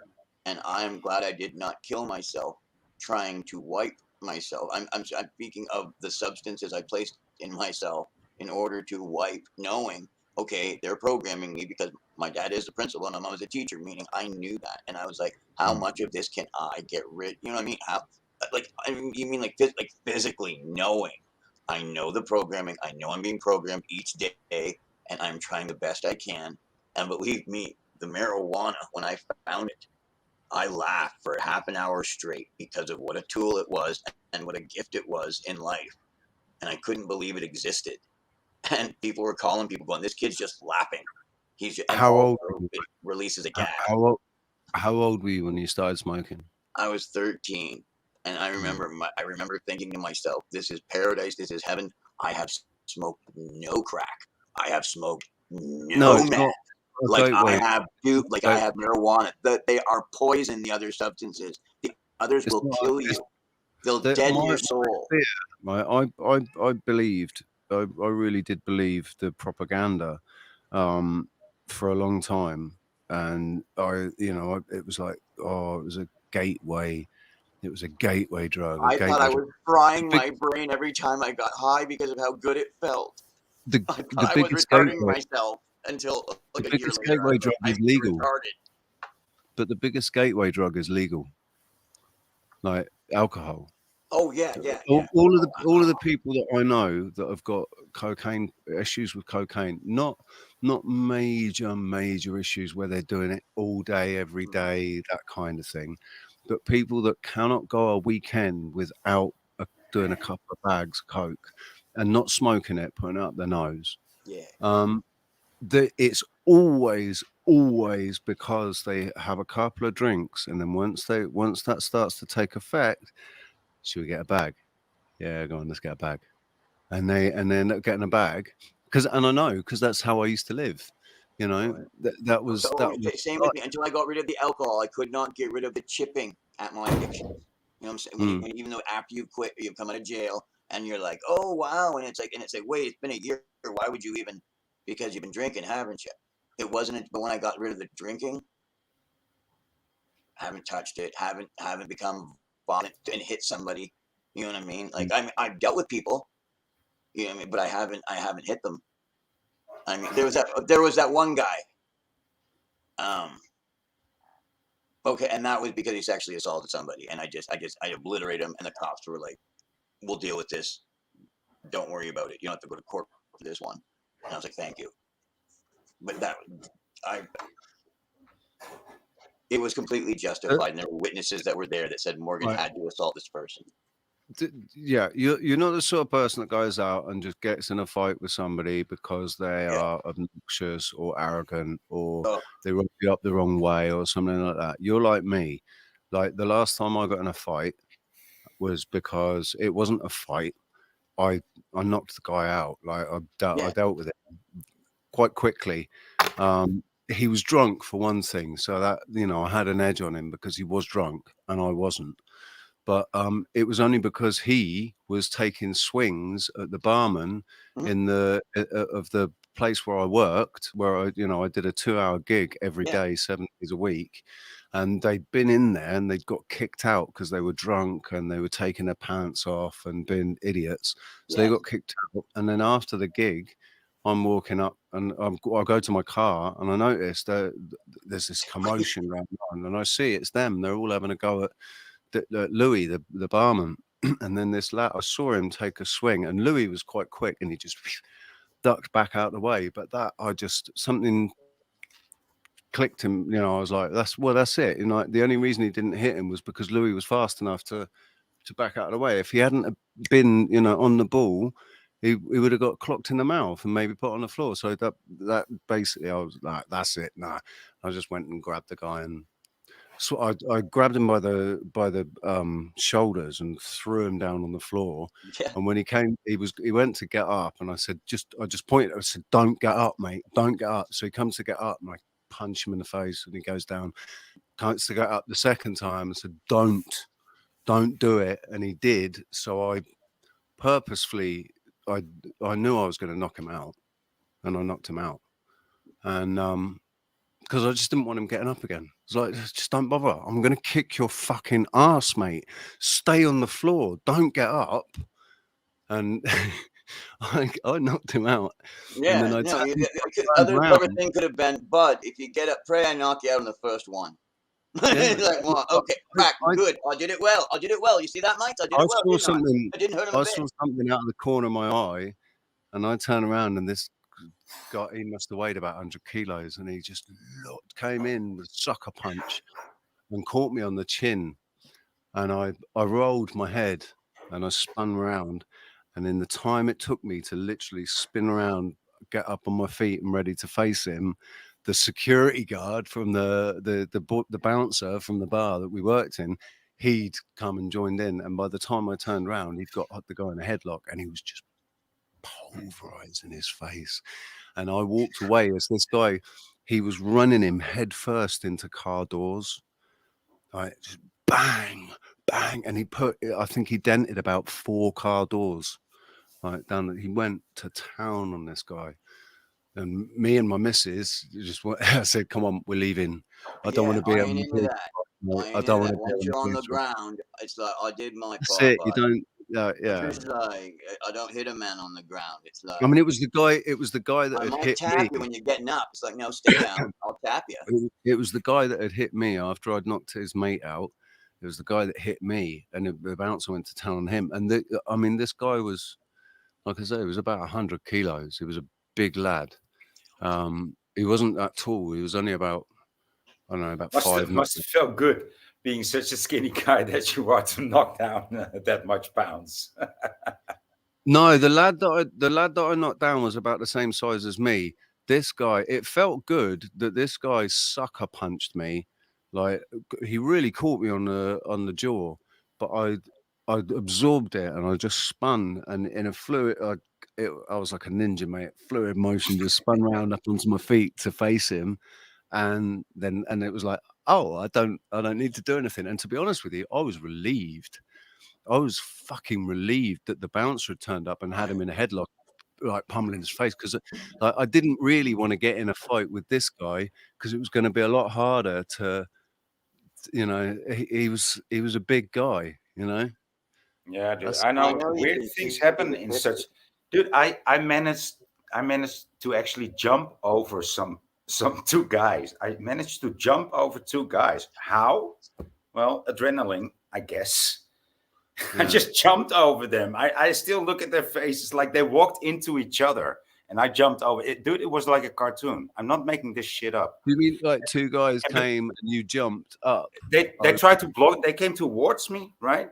Like I was running in one direction, and they blocked my way and ran towards me, and I just jumped over them. I've seen. Was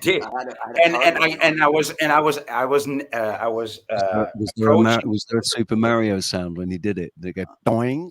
Yeah, yeah, I did that, and I was approaching this club, and I said Barry, because he was the how do you call the guy at the door, the bouncer. And said, Barry, open up the doors. And so he came outside like, what's happening? I said, these guys So I just walked in.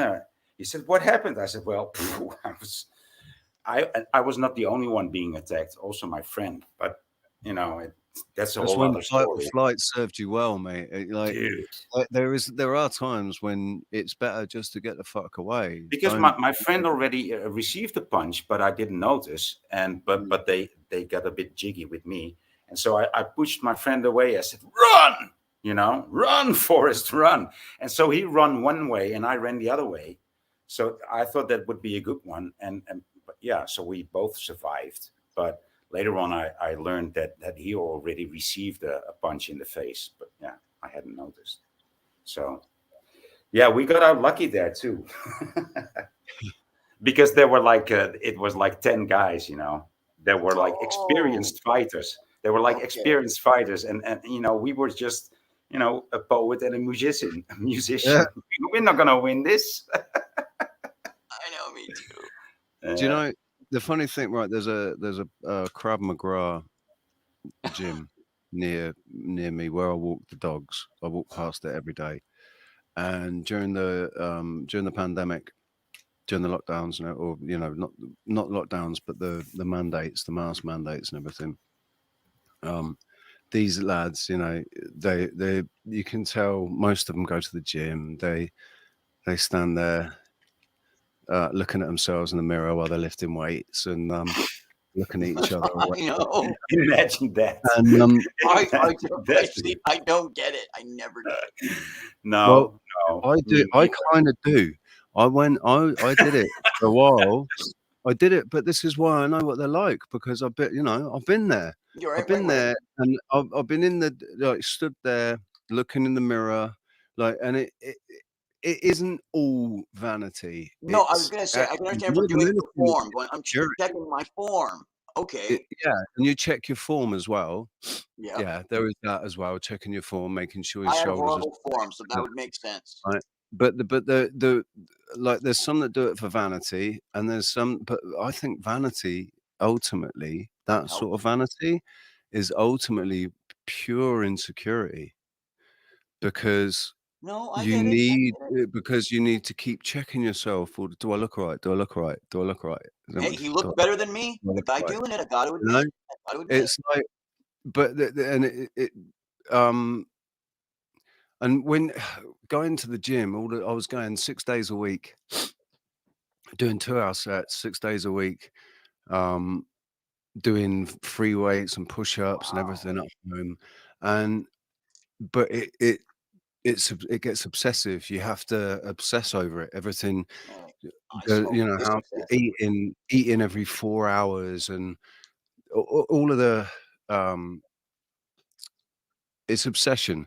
And the day that you don't do it, I felt it's weird. You know, it's almost like body dysmorphia. You look in the mirror and you're like, oh man, I look really skinny. I look skinny. I need to get back in the gym. You know, the dopamine alone, though, would be a huge dump. And I mean, the pump would be real. Yeah. But felt more, the pump, you know what I'm saying? So I could understand how you would feel deflated without the pump and the dopamine dump with it. Yeah. Oh, there we go. My mouse stopped working. Yeah, but it's weird. Like, I've had stages or moments in my life since my 20s where I did it and I obsessed about it, and I was obsessed about pumping up and getting bigger, and then I'd get bored of it. Right. I'd just get bored of it, and it'd be like, you peaked. I can't be asked anymore because you did it. You peaked. Yeah, it is. It's almost like, and like I don't really want to. I felt good. I did it. Now I want to do something else. Yeah. And I don't know. Yeah. No, you want to, because we're men. No, that part of you that says, I'm going to do this, and I'm going to overcome my body, and you did. And then you're at peak performance, and I really like that. But I can understand how peak physical health is not optimal for ongoing. I didn't feel the need, though. Like, my mates were constantly pushing to bench more. I got mates that could bench 110 kilograms. I struggle doing 10 reps at 50 kilos. I got up to 60 kilos, but I was doing 3 sets of 10.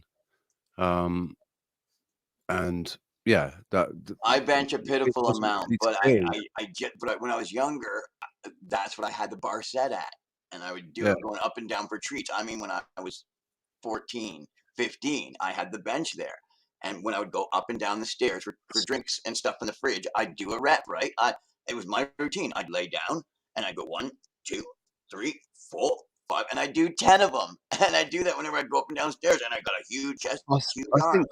I think the most important thing isn't necessarily how much how strong you are. It's your stamina. Yeah. Like what you can keep up. Your stamina. Like it's no good, is it? If you've got no stamina. Are you going to join us there, Bernie? Been waiting for you, mate. Yeah, I'm rolling a joint, nice hash joint. It's full melt hash. That looks like pollen. I know. That looks more like pollen than hash.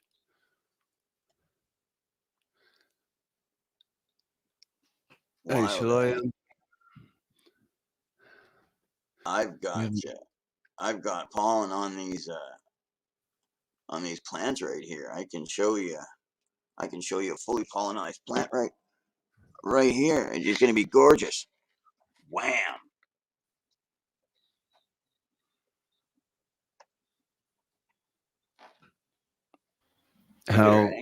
Dude, you've got better plans than that. Dude, why are you always doing this to me? Don't show me these ugly. What is this?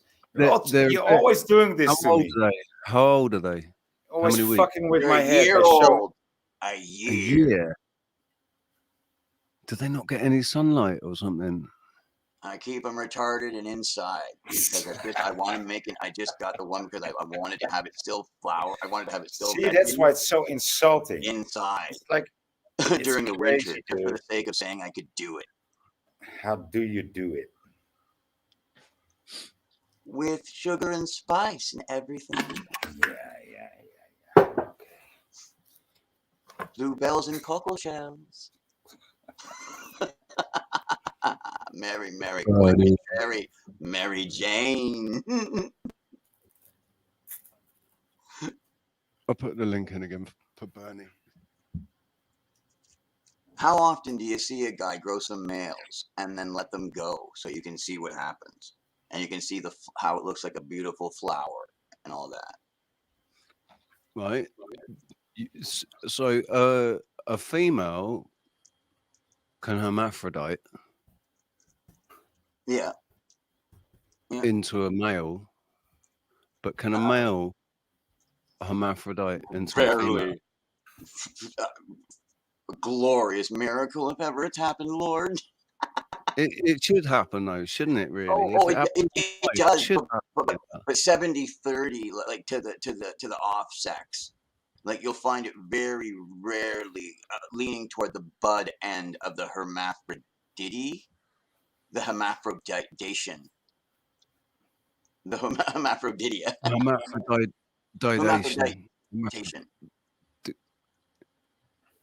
Yeah. Yeah. I think that's the thing. You'll find it usually always generating from the, hey, it's taking away from the buds and it's making a male. And then it usually never goes past 30% female qualities once it started to hermaphrodite, meaning I've seen very few hermaphrodites that have, hey, those are still half like having buds on them. I've never seen that, meaning at the most it was like, hey, that's got like 20-30% maybe buds if it has it. You get what I'm saying? It's usually a very I had a crop hermaphrodite, but it was there weren't tons. Like each bud was salvageable. You could. Cool. It wasn't like it hadn't completely Right gone on. mad. There was still bud there. You just had to Great. pick the seeds out. Pick the As long, seeds out. okay, And super. in the weed, it happens quite a lot because in the weed calf here, you could buy. Sometimes they'd have a tub of weed that was cheaper because they'd have like, oh, we've got this nice diesel, but it's got seeds in it. Oh, okay. No, that's just it got seeded with pollen. Okay, like okay, you see what I've got there, right? If I touch that, you'll see it explode. I mean, you'll see a million little things so that it looks like liquid coming off it looks like smoke when I flick that plant, okay? Because so much pollen comes off of it. I could do it just so you can see. Like one of those little bells has like 1 billion in it, and it goes. Psh. Now, when that hits a plant, that's when it makes seeds. That's not hermaphrodization. That's it's doing its thing, man. Yeah, the hermaphrodization. That's when it becomes a male. And it will start making the pollen sacs that you just saw on my plants that I showed you. It'll start making those as opposed to buds. The seed thing, oh heck yeah, you can get seed where it's like I've got 70% seeds and 30% buds. That's usually what happens if you get hit with a male. This was always I don't know how. I don't know how. I've got. We had whitefly. We had a problem with whitefly. But dang. That's like, you know what really sucked? Up in Quebec, they have a problem with bears. Yeah. The bears actually affect the crop. They come out and they fucking maul it. You know, they take and you can watch them on the little film too. Nom, nom, nom, nom. Yeah, whack, whack, whack, whack. I love this stuff. You know what? I've eaten buds, man. I've eaten buds fresh off the plant. And like you don't get high. You don't get high off. You get trippy. Don't you do. Tripped out like, oh, dude. Yeah. I remember chewing buds in the army. You know, when we were just on this trip. You know, this what's it called? You can't metabolize it though. The thing is, you can't metabolize mix it in a hot drink, eh? But drink something hot. Like you need to drink a hot chocolate or tea and put some butter in there. You need a saturated or polyunsaturated. You need a fat in there for the he's right. For the cannabinoids and the THC to transfer, adhere to or whatever, so that you can actually metabolize it. Yeah, I thought that's I don't know.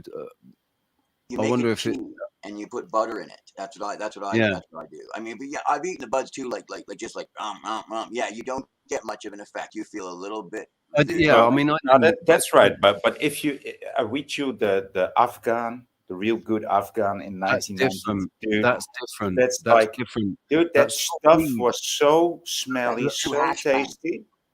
And I can't. And this is something that they want to read this, but dude.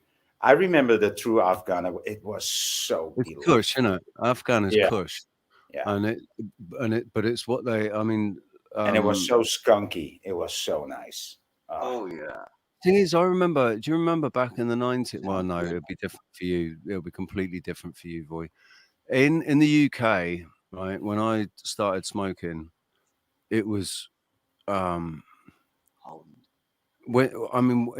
my teens, when all my mates started smoking, the only thing that you could get was solid.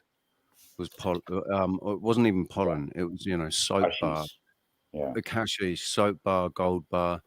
Zero. Very rarely somebody would have some squidgy black, right? Very rarely. But then skunk came on the scene, and but there was weed. There was always weed. Right. Weed was different to skunk.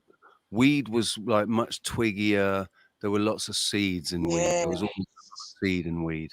But weed was it got you stoned. It got you high. Whereas the solids would make you really like and sleepy. The weed would get you high. More THC.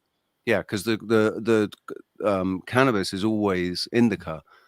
Like you can get pollen that's THC, but cannabis, like the manufactured kind of pressed cannabis. I remember also smoking solids, like you say.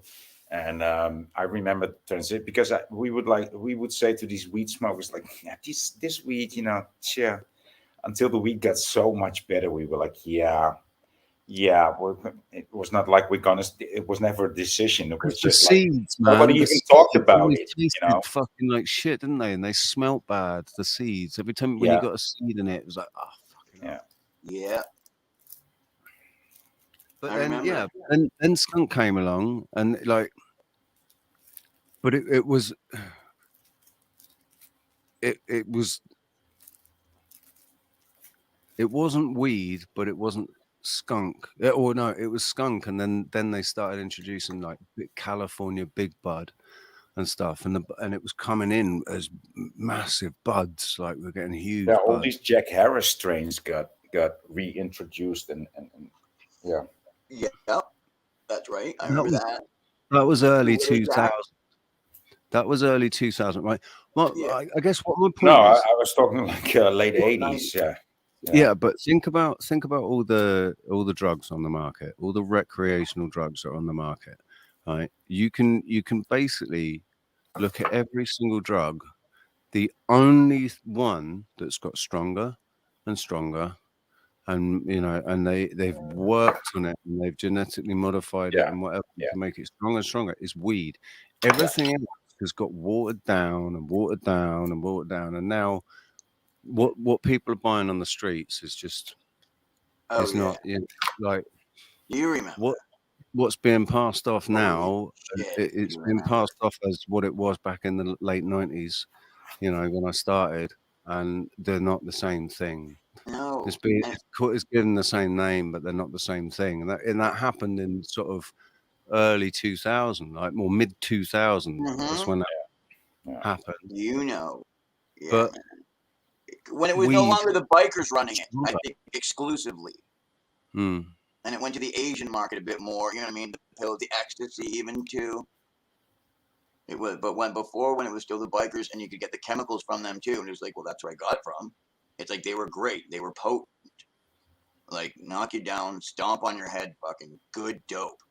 And except then it got in around, like you said, 2000, even 1999, 1989, all of a sudden, like along with the pills and the ecstasy and everything, along came the other weed and this and that, until all of a sudden it was like, oh, this is heroin. No, it's not. And it's like, oh, this is this. Like, it's like, no, this is a speedball. No, it isn't. Exactly. And dope wasn't dope anymore. I never went near those. I never went near the brown one or the rock. I mean, I tried rock. I tried crack a couple of times. Garbage. Completely separate from each other, not close to each other, like years apart. Try and crack. One time, I was already off my face on other stuff, and I didn't really notice anything. I know. When you're drunk, you don't. It's weird. No, well, it wasn't. I wasn't drunk. I was because I didn't really drink. I'd been drinking a lot. Smoking crack, and I do not remember it doing much either. I remember off the bat, it was like, oh, that felt really good, and then it was gone, and I was like, okay. We were sniffing it, and we were on ecstasy, and we were sniffing it, and somebody said, "Oh, wash it up," and they washed it up, and the pipe got passed around, and I was like, "Oh, yeah, okay," and I was already fucked. But the second time when I did it, that was it. Like, I wanted to get something to sniff. I wasn't after crack. And the guy that went and took it out for me, that's what he came back with. And it was like, fuck's sake. And he washed it up and everything, sort of prepared it all. And freebase. We smoked it with a pipe, and it was really mellow. I was like, yeah, that's really nice. That's like, I feel more like stoned. It's not, it was more like being stoned. It didn't feel as hectic as when you sniff it. And when you snort it, your nose just cakes up and feels like shit. By the end of the night, it's always horrible. So that, eliminated all of that part of it. But I was like, yeah, I'm not going to start doing this. because I didn't want. It was bad enough that I'd been, it was bad enough that I was sniffing it. I didn't want to turn it because I knew if I carried on doing it, I would end up being a crackhead. Because I know I started doing coke, and I had difficulty stopping doing coke it wasn't every day, but it was every weekend. Every weekend. Like stuck like a record skipping. Oh, it's chemical. It's entirely chemical. Yeah. The desire. It's the want drug. I want it because I want it. No, the worst thing about it was, and the same with ecstasy as well, was reaching a point where I didn't want it most of the time. Like I didn't want it. I had no interest in it until Friday. And then on Friday, I could feel it. I could feel this physical change in my body. It was like this switch had clicked, and suddenly that's all I could think about. Like, well, it's Friday though, isn't it? I've had that before. Yeah, I gotta get back, man. No, yeah, I'm gonna get back. Wild. And it's school, not during the week, but during the weekend, right? It was like, well, how can I not be high? It's the weekend, isn't it? Like, I wouldn't feel right unless I was high.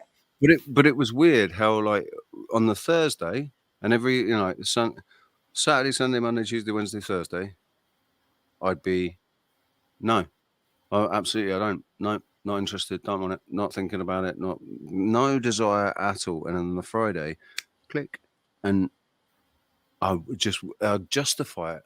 I'd be able to justify it to myself instantly, and and be okay with it, and be like, yeah, but that was yesterday, man. Today it's Friday, man. It's Friday. It's almost like a ritual. Thank God for the lockdowns, because that's what that's what got me out of that mindset, because I was just like contemplating the mission I'd have to go through just to be able to get it on the weekend, and the risk, because I'd been stopped so many times crossing the regions, and they search the car, and it's like, nah, fuck that, man, fuck that. And then like 3 months or 4 months into the lockdown, I remember going to pick up some weed, and the lads were there, and they were doing it, they were on it, and they offered it to me, and I was just like, seriously, are you still doing this shit with everything? Like, how are you still, where are you getting the money from? Like, how are you doing this? How are you still doing this? Didn't get it at all, man. Yeah. But they were. And in fact, they got worse. They all got, and it's amazing how many people developed problems. I managed to crack mine thanks to lockdowns, and so many people became addicts thanks to lockdowns. Oh, yeah. Started habitually, drinking increased. The drinking, man. It was the drinking first. Then they came looking for the substances. I live in the ghetto, so I know, because they show up. And on my floor now, not because I'm such a super guy, but just because, like, it's now young mothers and other people. Okay, this new guy's a total jerk, and most of the people that used to be here are gone. So except there aren't anybody on this floor, but I know there are on the second. And it seems as if they get more money somehow when shit went bad, man, not less. Like, or more money for dope. It was as if they're like, when things went bad, like they stopped trying. Yeah, they stopped trying, and it was just they needed to get the booze in them first. They all came. You get what I'm saying, right? They all came, and we didn't have anything for them. Well, not here. It was like, no, like, go away, go away, go away. Nothing for you here. Nothing for you here. I mean, Like, and I don't know what they went and did then.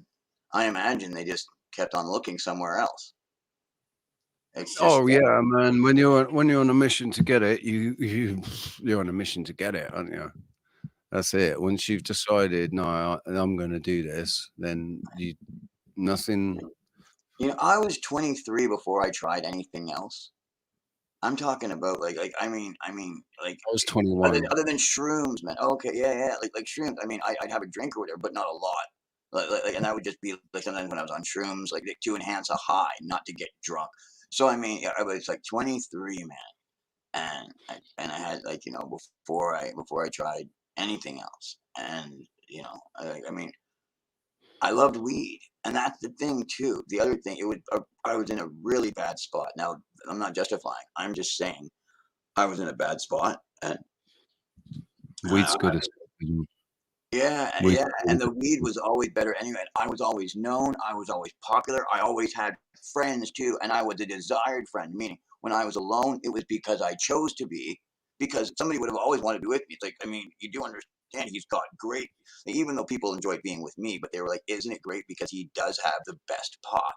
I did. I was with the right guys when I was younger, the dealers, and I kept my mouth shut, and I dealt pot to other people a little bit, but I never got caught because it was small amounts. And I always had what they call the hydro, and that was back in 90, 91, 92, 93. I had a bag in my pocket of hydro. When all my mates could get was soap bar and red seal. Yeah, and I mean, everybody, when I'd sit down, I'd roll a fat doobie, and people would look at it and be like, "Oh my god, I'm actually gonna get high." You know what I mean? And they'd smoke, and they'd be high, and they'd just be like, "Do you understand? Some people like deliberately don't get you high. They just try to get you." It's like, but you don't care. You'll sit down and you'll be like, "If you're gonna sit down with me, I'm gonna get you actually high because that's I don't I'm not."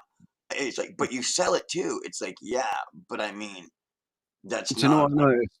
When I first noticed it when I went to university, I first noticed it when I went to Greece, and then I noticed it again in university because it was international. There were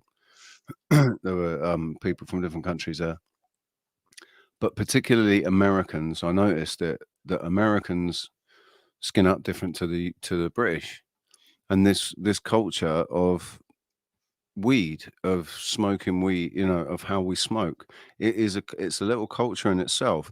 And I've noticed that has changed as well in the last 20 years. I've noticed it changed drastically. Like, so Americans roll it pure. There's no tobacco mixed in with it. They're pure weed joints. And that's what I never understood why they'd have the little clip and whatever to get it right down to the roach, because it's weed all the way down to the roach. So you want to smoke it all the way down to the roach. Whereas in the UK, we've always really mixed because the culture, because we didn't have the weed, we only had the solid. Well, the solid, you need a medium to smoke it with. Yeah, So yeah. we'd use tobacco, and you'd make mixes, you know, with you'd dry out a cigarette, you know, with a flame, dry out the tobacco, crumble it out, and then mix into it, you know, solid. You'd crumble solid into it and then mix it together, and you make that'd be your pot mix for bongs. So bongs, we would rip in bongs with tobacco and solid. I know. I've seen them do that. I've seen them bong it like that over here. They call them poppers. If you've heard of them. Yeah, or shotties. Or shotties. Yeah, and the way you just said it, I knew he was talking about poppers. Yeah, but I think it's because we were so used to, before weed was regularly available. Right. You could only get the solid, so you had to mix it with tobacco. So when the weed came along, we'd just mix it with and also weed was expensive, way more expensive than solid was. So you wanted it to go further, so you mixed it with tobacco, and it, like, you you could just sprinkle in a bit with tobacco, and it would you'd taste the weed, and it would get you really high compared to a joint with solid in it. Wow. You know, it was noticeable. So we didn't need to smoke joints. It wasn't, you know, it was in the culture to mix it with tobacco. Yeah, I get it. I get it. But like other countries, they don't mix with tobacco either. The only ones that do is like Spain and Morocco, because they smoke a lot of squidgy. And in Portugal, they call it bolota in Portugal, but it's basically the squidgy that's come from the Moroccan mountains. Squidgy black, which is really strong. That's really strong stuff. Over here, the oils. Hey, Chris, how you doing, buddy? When they make oils, mate. I don't know. And Patrick as well. Sorry, what's that? The oils and like that, like was that your words for solids or the oils? Or no, the solids is hash. The solid is when they get the pollen, but they mix it with something. Okay, that's what I thought. That's what I thought. It's always really, you know, dirty and solid. And also the other thing is as well, even squidgy, like squidgy black, if it went in the cold, it would go harder.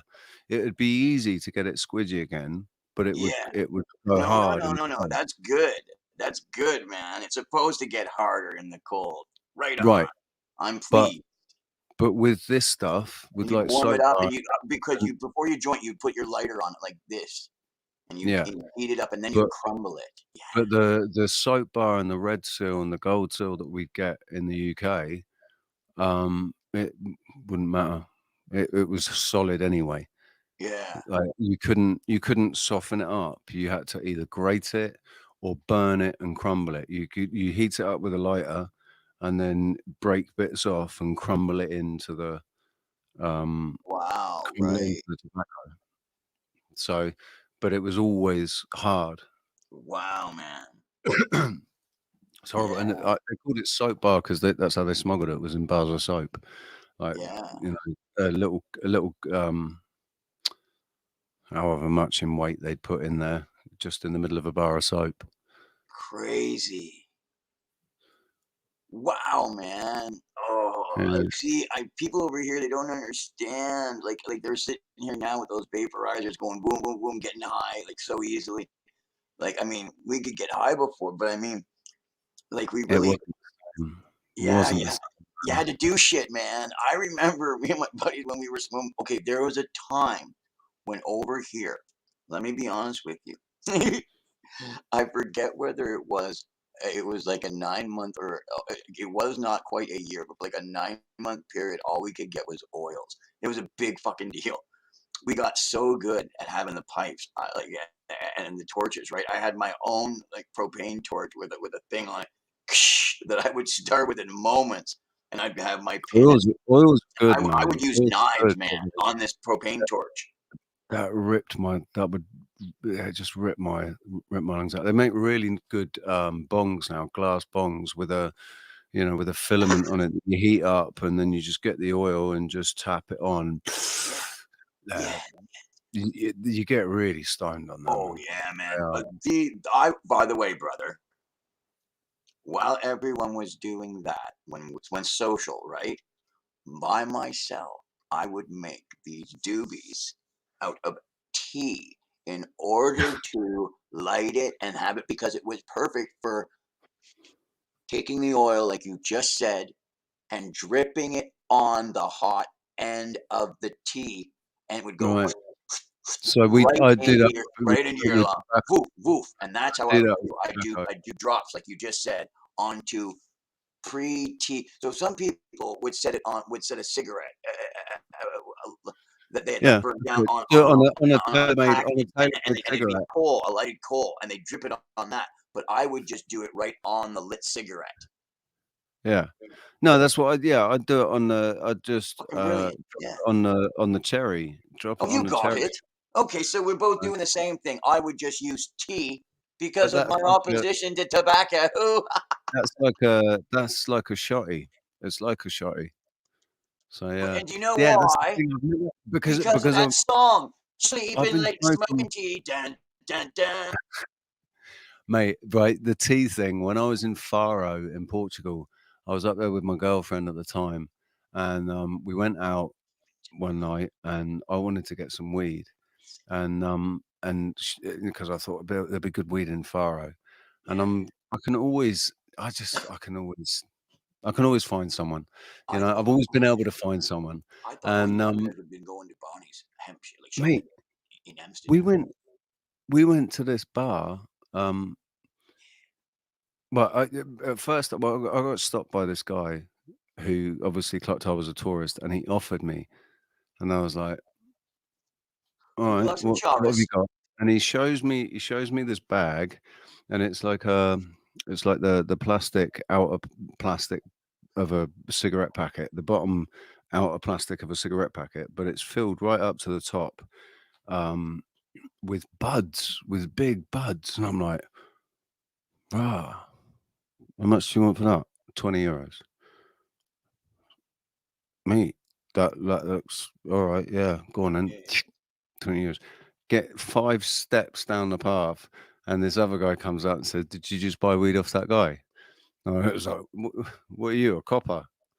And this is all in Portuguese, but he he said, "Yeah, the guy's just sold you weed. He's just sold you tea." I was like, "What? He's just sold you tea? You're fucking joking." "No, he's just like get it out, burn it, smell it, burn it. You'll see it's tea." So I did, and I opened it, burnt it. It's like, motherfucker, he's just sold me tea. Because tea, actually, the buds of tea or whatever this tea was, it looked like buds of weed, man. It just, you know, at a glance, in a bag, in a I've crumbly got it right in my plastic mind bag. right now. Exactly what you were looking at. I can see it in So my brain he because I know says, buds and I know but what they can look like. Yeah. so he says to me, he says, I've got some real stuff if you want it. And I was just like, yeah, nah, don't worry about it, mate. Fuck off. Like, I'm not getting done twice. Yeah. Because he probably was just going to do me again, you know? They're probably working together. Yeah, we'll get them once, and then you do them, and then get them again. Or even if they sell you something, it's not going to be good. It's going to be shit. Whatever it is that they sell you, they're going to be doing you. Oh, They're you going to be know it. doing Why you would on they your be doing weight that in the or first whatever. place? And if they can get exactly, it's like when you're actually chopping it. You know, it's like buying a bigger bag and selling it. It's like you might as well sell the real fucking thing. Like if you're buying an ounce, breaking it down into dimes. Heck yeah. But they noticed that I wasn't somebody that was a regular face in that area or anything. So like, you know, it was an opportunistic. Yeah. Oh yeah. I get what you're saying. The guy might not be a regular guy that's selling weed, and he's like, I get it. It was just a tourist scam. Yeah, I'm just so used to like for me, right? Drop me down anywhere on the planet, I would score. When my high school, I'm like one of those guys. I was fucking notorious. But the thing was, people loved me because I told you I had that hookup, so that was why. Because when people would smoke my shit, right, no matter what, because they'd always be having the disappointments behind, and they'd always be thinking, I don't even like fucking Morgan. I don't even. I can't wait to be disappointed. That people, almost everybody would walk away for some reason. That's how bad it was, though. And so now I've just realized I never put that two and two together. Why all you, not you guys, but a lot of people telling me back in the 90s and stuff about the bad weed and about how they didn't have the good stuff. I forgot that every single person I sold to came to me disappointed usually. And then when I'd hand them their fucking bag, they'd be upset because it was so solid. Because it'd be, and they'd be upset about the count. But the thing was, I'd make them smoke it or whatever, for whatever reason. Oh, because I demand that they smoke one with me or whatever. And that was the custom here anyway. So instead of taking the $5 out of it in the first place, I'd be like, look, I didn't pinch. So you're smoking the traditional one with me because you're flapping your mouth. I wouldn't have to say that usually. And then they take it. They try and roll up a regular joint that they'd roll up from a regular bag, brother. Every time. And I do not lie. They'd roll it up, put it in the doobie. They'd light it up. They'd take that first toke usually. And after that first toke, if not within the first 10 seconds, okay, it's understood.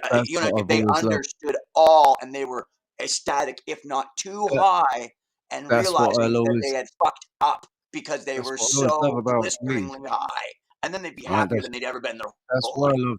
That's why I love weed over alcohol. There's no choice. Like there's no contest. Weed over alcohol, because the thing with weed, even when you mix it with tobacco, even when we mix it like I do, like a Brit with tobacco, where I'll put basically the same amount. My friends would just put the end of the tobacco in, and they'd put a lot of weed in. I'd put the whole cigarette in and just put a little bit of weed in. To, you know, it goes a lot further when you do that. And I forgot what I was going to say.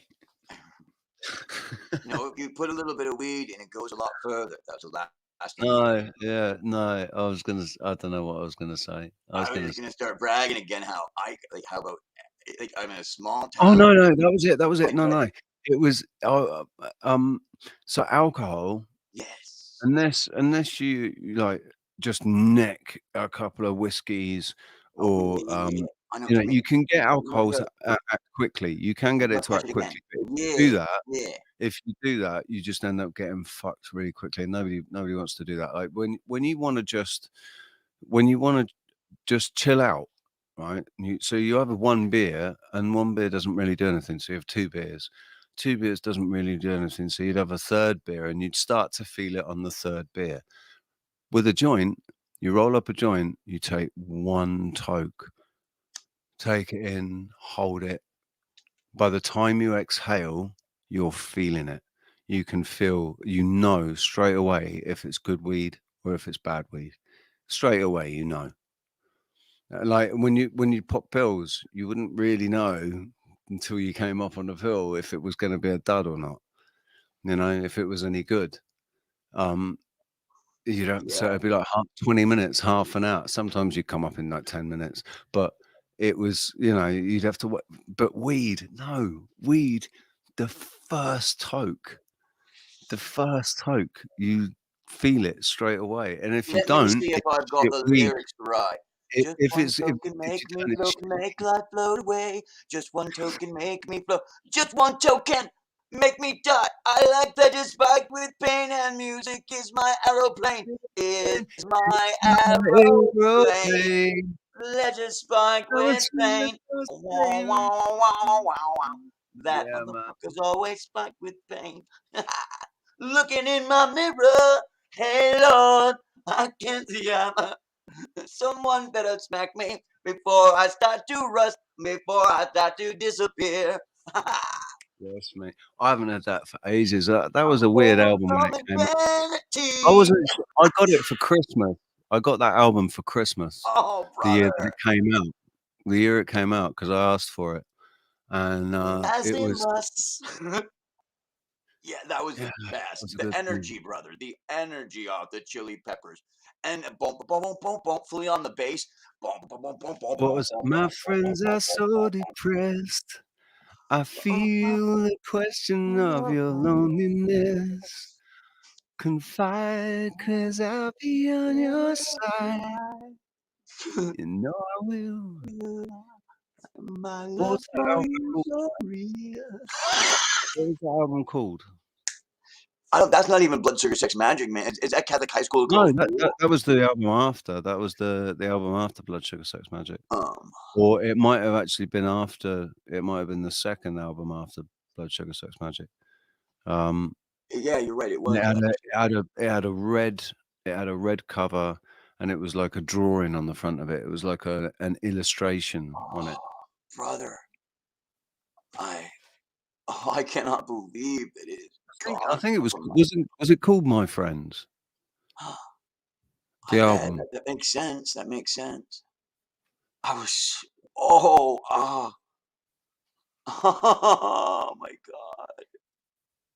Oh my God. There's this point when I was like 15, like 16, 17, where I was so high, man. Like that when I go back into it in my mind, I can't even enter it. Like, you know what I'm saying? Like without it's just you know, people be like, what do you mean, Morgan? I didn't mean just a point of like ecstasy, happiness. There was something so like social happening in my life. Like I've been going to private school my whole life, so and I switched to my local high school, like for grade, what would be considered probably like 13, I guess, or 12. And everything was going good. And I had a girlfriend and I was high, you know what I mean? And like, I was like, I guess, like, you know, kind of being popular, whereas before I wasn't. But you know what I mean? And it was the music, and I had a band, right? Like, oh, you know, I'm a musician. And so there was that aspect to it too. And it's unbelievable. But I mean, you went through it too. Everybody, like, I mean, hopefully, like, that's what I hope kids don't miss out on that now. And I don't think they are. I think everybody goes through that. But I remember taking shrooms, like, and not doing hard drugs, but doing regular drugs and going on trips and journeys and doing all the things that, like, I thought that you were, like, when I heard of the mystics and all that, I was like, I've done that. I've been there. Oh, right, because of the acid. I'm sitting here going, how come in my brain I am forgetting, like, what was, because I remember I was sitting here before and talking to you about the dope too and thinking to myself, it wasn't with the heroin or the cocaine that I went through the roof. It was like, because I hadn't until right now remembered the acid. Brother, I've gone, whatever it is. And I understand that I will one day. And I believe on that day, that trip will be there, you know, still looking me in the face going, yeah, you know, you're still right here, right? And me going, yeah, oh yeah, I know. Like, I think the 60s when they said, you know, you're fucked for life. You know what I mean? And your head just doesn't look like this. Yeah, it happened to me then, and I am still there. You can do it to yourself anytime. I did it to myself one night on acid. And you're like, what do you mean? I don't know if I'm alive or dead right now. I do know that I serve love and that my soul is my choice. But I was told by eternity, your soul is your choice. You are eternal. Mistakes are just that, mistakes. Like, if you want, you can go back in your mind and relive any one or apply grace to it. It's your own choice, you know, but your soul is your choice. And then he said, don't eat yourself like out of house and home, meaning you are surrounded in a home that's basically money, pot, booze, nutrition, this and that. And you can eat your own home, but don't do it. So moderate, you know, obviously, then like a moderate that you can, all these things, you can be high, but if you keep going, you're going to make a hole in the structure and it's going to collapse. Like, but it made sense. He's like, and your soul is your choice. And they taught me some letters. H is the healing, T is the truth, P is the power. And then he applied it to actual, and then said, look, letters in English actually have a reason why they're using that letter. Somebody just didn't say, oh, here's a shape. Well, it's runic. It comes heavily from runes, like, yeah. And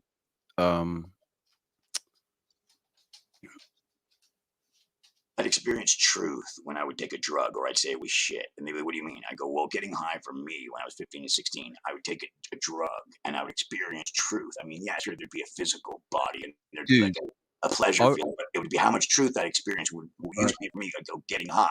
And it's what I read in the book too. I go, because it's always sweet. It's like roses rising up and like rainbows. It's the truth and it will set you free because you understand that there is grace available because there is, you know, I believe there's a creator though too.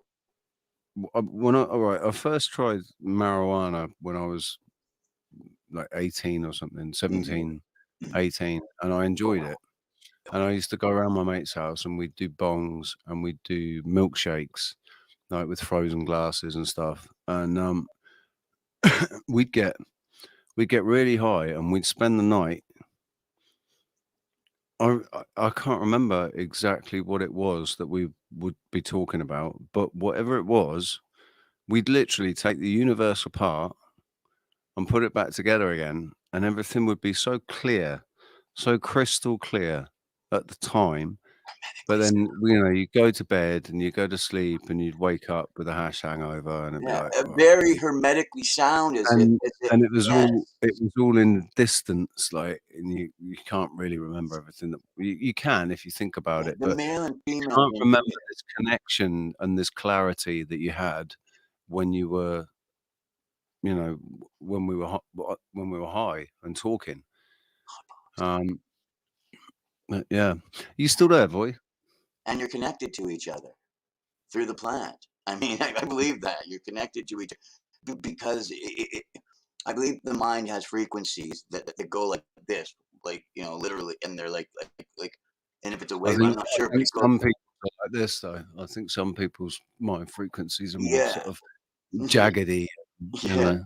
Yeah, and That's the thing therefore, about weed. Weed makes it more like, yeah, man. yeah, if not that aura that somebody, if they put on those glasses, would go, yeah, I can see you guys sitting one to another, and this guy's head's going a little bit more off. Like, yeah, I can see the bluish magenta glow, and oh, it's touching the other guys. Hey, can you guys feel each other? It's like, oh yeah, I can feel Joey there. I'm not touching him, but I know there's like this much of him here. Yeah, that's the aura. Okay, you guys can see what I'm seeing. You can feel it too. Good. And I believe that. I believe there's actual, like when you're within proximity. Now, I also believe that you can do it when you're further away. It's just easier when you're in proximity. It doesn't mean that I believe in space and time. Oh, no. I did take the acid, and I don't know if There's I'm definitely like distance doesn't actually mean anything. Nothing. So and that means that in that sense, then the time and space don't mean anything. The space that you're in, because I've had healing, long distance healing. I've had it from people that know they're doing it, and I've had it from people that didn't even know they were doing it. You know, it's their energy or whatever. Materialism's a lesser of the two states. I know that sounds so hermetic. I'm not satanic. I'm going from the Bible, believe me, which I believe is just the truth. Hermeticism. The thing is, Hermeticism isn't satanic. It's only the Roman Catholic Church that say Hermeticism is. Oh, okay. And they've only done that. They've only done that because it's the best way to scare people away from the truth. There's truth in Hermeticism. I thought I'm using it as an example because there's truth there. Yeah, like I mean, I don't believe there's a religious truth in a God, but I believe it'll lead you to one. Like you're saying about Aleister Crowley, right? Aleister Crowley, one of the things he talks about is the absolute paramount importance of unconditional love and how much power that has and how important it is. Well, I've been preaching that lately, and I preached it last night. I don't know. I'm not saying, and that's why I agree completely. No, but I mean, I'm the one who brought up Aleister Crowley today in the conversation. But I have, as of late, been asking God, or when I'm working on myself, like you just called yourself God. No, I didn't. But when I am praying, I ask that the spirit that takes away my fear, that leads to my violence and my anger, be removed by my love for, and when I say people, I mean you. I mean Voy. I mean Freedom Grower. I mean my landlord that I used to hate. Now I understand it's his actions and the fact that I love him like a brother, and his son, which is why I got so angry when I saw his son there. Not because I hate his son, because you saw the child being taught to rob. So you got upset because I am love, or because I have love to give, or because I care. Sorry, again. But for me, one of the things I recognized in myself was the only person the only part of me that got angry was an aspect of my ego. It was like there's parts of me, you know, I've been wronged and hurt and injured, and you know, and there's been a few times when I've not sought retribution, but would have welcomed it. Right. You know, had the opportunity by my ego, right? But that was it. You know, it's the ego's need. It's for me. It's like what I recognize as my ego, and there's so many different facets to my ego. I've tortured peace around me, and I've destroyed that so many times. Sorry to interrupt you. So some of the facets are loving, and you know, just want peace and harmony and love, and other facets don't, and you know, want retribution and justice. And when I get out on stage and I see the crowd of people, I know there's imperfect people just like me, and I want them to have a good time and to have that visceral time they need, so everybody to be the spiritual people that I know they are. You just want everybody to forget in that while you're up there playing, to feel the love of being alive. while I'm up there playing, I want everybody to forget what's going on outside, because the only time that matters is now. Yeah, you're and alive.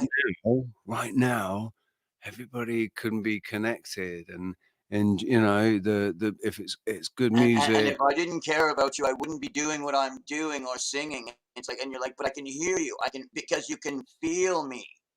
And that's another reason why when they're like, how come there's a reason to revere that person? It's like, even though there's such an asshole off the stage and such an egomaniac, we are. And it's like, because when they get up there, they give us everything that they've got. And they've got actual talent in what they do. And that is enough for people that they're like, we accept the fact that when they're off stage, they're demanding the proper M&Ms in the bowl. We let it slide. I was never that artist, man. I was never that artist. I've served those artists, but I was never that artist. I was a 13-year-old boy. I really was. The craziest one was Prodigy. On the fire start, the twisted fire start. Prodigy asked, their rider was ridiculous, right? They were asking for specific coloured sponges in specific coloured water in specific coloured buckets and specific numbers of certain things that weren't necessary. You know, it was like you had to go out. We had to go out of our way. Jumper. We provided absolutely everything on their rider. We provided everything that was on their rider, and they said, like, do you know what? You're the first venue that's ever done that. No venue has ever presented everything, and we did. But the trouble was, the management company ripped off the owner that night and ripped him off 10 grand or something, and ended up putting him out of business because he just didn't have the cash flow to. It was all riding on what he was going to make on that opening night with Prodigy. The rest of the business was riding on that, and this management company fucking ran off with it. Well, it's more than 10 grand, but yeah. Yeah, I got it. It's brute, the cash, eh? And like people wonder with concerts and stuff like that, and it's like when you've got that cash box and shit like that, it's like, look, man, people know that there's going to be a take there that night, and everybody in town knows. You got to have that on lock.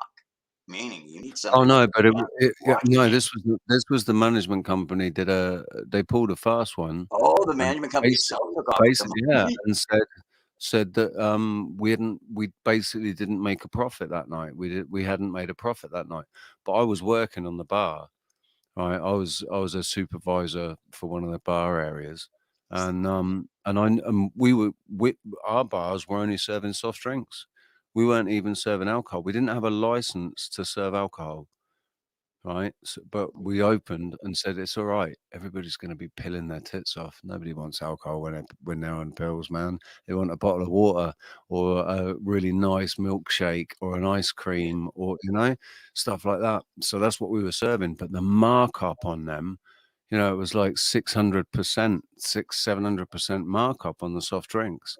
So we should have made an absolute killing that night because the place was rammed from 9 o'clock at night till 9 o'clock in the morning. It was rammed.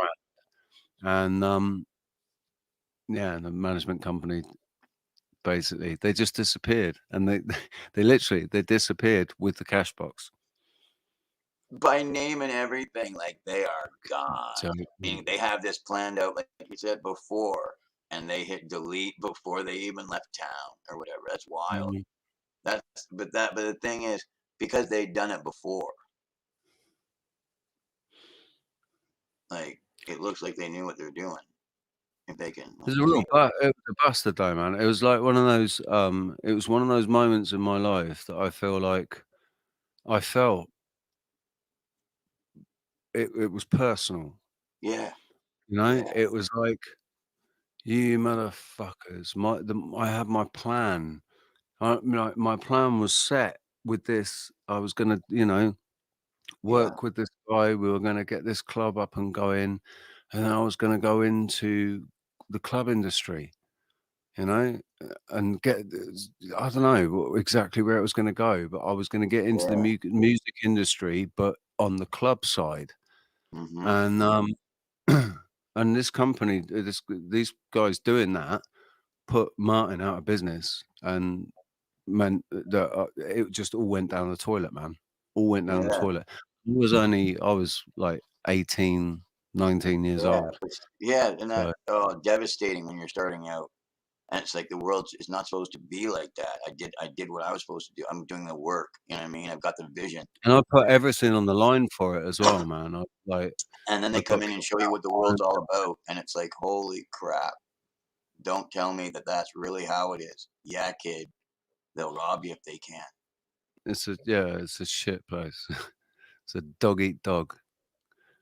When it's business, yeah, it's like, and that's the thing about it. I remember, like, it turned me off by the time I was 21, and I was like, I'd do better just to get my high and on like work. You know what I mean? Like work where I could. You know what I mean? Like even though I could play my guitar, and honestly, I was laying sod at 21, and I liked it.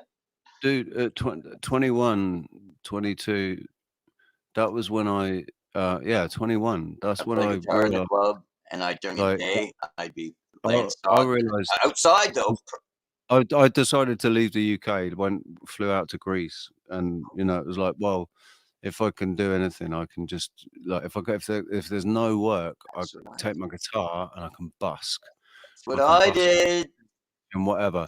And so I did that, and then I hooked up with this guy, this Australian guy. We started playing together, and then this woman in her 50s from Canada, she came along and started singing with us, and we were putting together these 3-part harmonies, singing all these sort of 60s and 70s songs, and then we started getting work, and that was it. And it was like, I can actually make enough money to exist out here in the sunshine, playing cover songs for tourists, and that was enough for me just to get to make music and make my money from making music. And that was when I was 21, but that all went tits up when I got a girl pregnant. and said, oh, all right, I've got to go back to England now. I'll go back to England now. I'm smiling like Bacchus himself. I might as well just go there. I put that whole music thing to bed again and said, right, I can't do that. I'm going to be a dad. I need to go to the UK. I need to go back to the UK and get a proper job, and that, and then she, pour the wine. Then she lost it. Anyway, Paul from Newcastle, how you doing, mate? And Alva Billy. I remember telling my young male friends when they'd be like, "I'm not a dad yet," I'd be looking at them and I'd be wondering, like, it's like, not your choice, bud. They're gonna breed you. I remember thinking in my head too. I'd be like, "You got a date written on you that you are gonna get bred." No, in my brain, because I'd be like, the girls are keeping track. There's no way that they can. Like I said, I'm in a town about 11,000 people, man. These girls have got you guys picked out from high school. I do not care that he is like 40 now, and bam, he had a kid in 2 years. Wasn't even seeing it coming. Sideswiped him with, Thing is, that's your legacy, man. This is awesome. Legacy. Awesome. I knew my as a friend human being, my dick's too small. Fuck off with that shit. As a human being, that's your legacy. Yeah, and he's got a boy, and it's so wild because I knew it. I was like, dude, you play rock and roll in a band. I'm like, the only reason is because you're making it hard. They're gonna pin you down soon enough. Just because of the fact that he was even bringing it up out of his mouth, I was like, oh, you're so dead. Like the fates can hear you, man. They're gonna, and they did, and they seated him like within a year of that date. And it was neat when he told me too. And she was hot too. She was a hottie. Unfortunately, one of the things I've learned, fortunately, one of the things I've learned is the hotter they are, the more you've just got to be really. She was at the end of that. She was at the end of that. You got to be like there has to be something more than. And she had a mom that she was passing off the kids to. But you're right, she was wild and she'd drink too much. But there has to be more than there is more. The looks fade, basically. If you're looking to have the yes, no, you're right. I do. Looks fade, so there has to be well more in women. I'm kidding, Sky, how you doing, buddy? You all right, mate? I've been losing my teeth this year. Like that one went, that one went, that one went. It's just that in Canada, you can go to the dentist and they'll seriously go to fucking work on you, brother. And they will. Drilling this, drilling that. And you're like, oh, that's really nice. And they really carved it up so you can't hardly even tell. Yesterday, though, this one down here starts falling. You know what I mean? Like starts coming out. And it's just crazy. But I mean, I'm thankful that my local dentist is really cool, man. Like, dude, I have an aversion to dentists. I didn't have a very good experience with dentists when I was young. With our family dentist, it was a nasty piece of work. I'm so lucky, man. I was really like that psychologically damaged me. Oh, I imagine. So basically, I've been, the only thing I've been to the dentist for since childhood is for emergency extraction of teeth that are just too bloody painful. You would have to. But I've got 2 broken molars on either side. One, there's about a quarter of it is broken off, and the other one, more than half of it's gone, and there's a cavity into the root. And but I'm still like, if I had the money, I'd go to a private dentist and I'd go and get it sorted out by a private dentist if I had the money. But I'm not going to do the lottery. I'm not going to do the lottery with I understand. Shitty. And I mean, being here and where I live, it'll have to be private anyway. But man, so I'm right to value that highly. It really, like, when they start breaking, and like, just these 2 broken molars affect my eating. I have to eat mostly on this side. I can't really eat on this side because the food gets up into the tooth and stuck up in there, and it hurts, and it, so I eat all on the left-hand side. I can't just enjoy it. I have to think about what I'm eating as well now. It sucks, and when our teeth start going, it really does suck. Yeah, man. That's why I brought it up, because it's one of the most majorest things. The other thing that I'm thankful is that I've only had the kidney stone, like the one time. And believe me, and I remember I was eating too much with calcium in it, and I hadn't laid down in like a third night, a fourth. You know what I'm saying? And on the third day, all of a sudden, I gave myself that damn kidney stone. I know it. I sat there eating ice cream and yogurt, and I mean a lot, and drinking milk. You get what I'm saying, brother? And I did it to myself, because when they told me the kidney stone is the calcium rock, I knew I had done it to myself. I didn't. I've never had. I'll never do it again. I've never had the pain, like the It's like having a baby out your dick. Right. I've not had that, but it was either last year or early this year. I did a stream, and then at the end of the stream, I went to the toilet. I was dying for a pee. I went to the toilet, and I pissed a lot of blood, like a lot, and it just got, like, as the piss went on, it just kind of got thicker and thicker, and I was like, fuck. But then I didn't have any more. It didn't, like, the next time I peed, there was no blood. There was no blood. How fucking scary! Oh my god, your adrenaline went on all night. I was talking to, I think it was Sarah, and she said, "Yeah, I think that was I think you must have passed a kidney stone. You must have passed a stone or something. You just didn't feel it. It obviously, I had a stone, and I passed it." Yeah, in your sleep, bro. In your sleep, praise God. When you're passed out is how it's supposed to happen. Like if for mercy's sake, you know what I'm saying? When you're passed out, you'll dream, like you'll be with a woman, or something will happen in your dream, and you'll ejaculate. You know what I'm saying? And it'll be a bloody ejaculation or whatever. But the thing is, it will be it coming out at the very end, and you won't.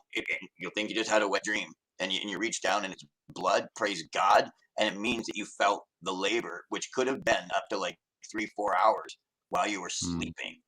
Like, you know what I mean? Because of mercy. But if you're awake, and the thing is, I hadn't slept. You know what I'm saying? I hadn't let myself lay down and pass out in 3 days, and I've been sitting there grinding it. You know what I mean? Because when you lay down, you let your body do a thing, and a cleansing thing as well, and also it lets you ejaculate any stones you've built up. I've never ejaculated. And I read it in the Bible too. It's like, oh yeah. And I was like, I didn't understand that before. You're also supposed to let your body let everything pass. And I was like, I can't believe if you don't lay down and you keep eating calcium, you will build a stone. Listen, dude, I've got my dogs going around. I don't know if you can hear them tap, tap, tap, tap, tap. Hey, man. I can't believe you want to ditch on this conversation about kidney stones. I mean, Voy's just dropped off. You're so rude, Voy. you got in trouble the other day too. Didn't really say anything. I don't know. It's not like Voy to.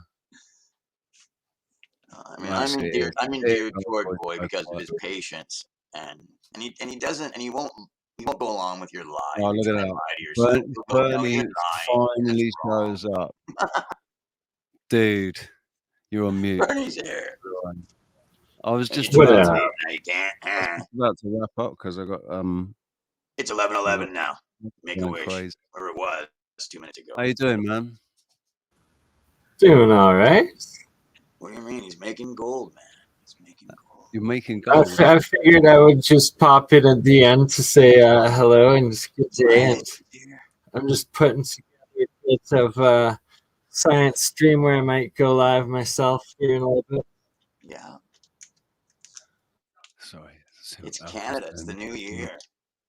Your province is getting uppity. Whoa, I had a major noob experience there. Sorry for double sound in that.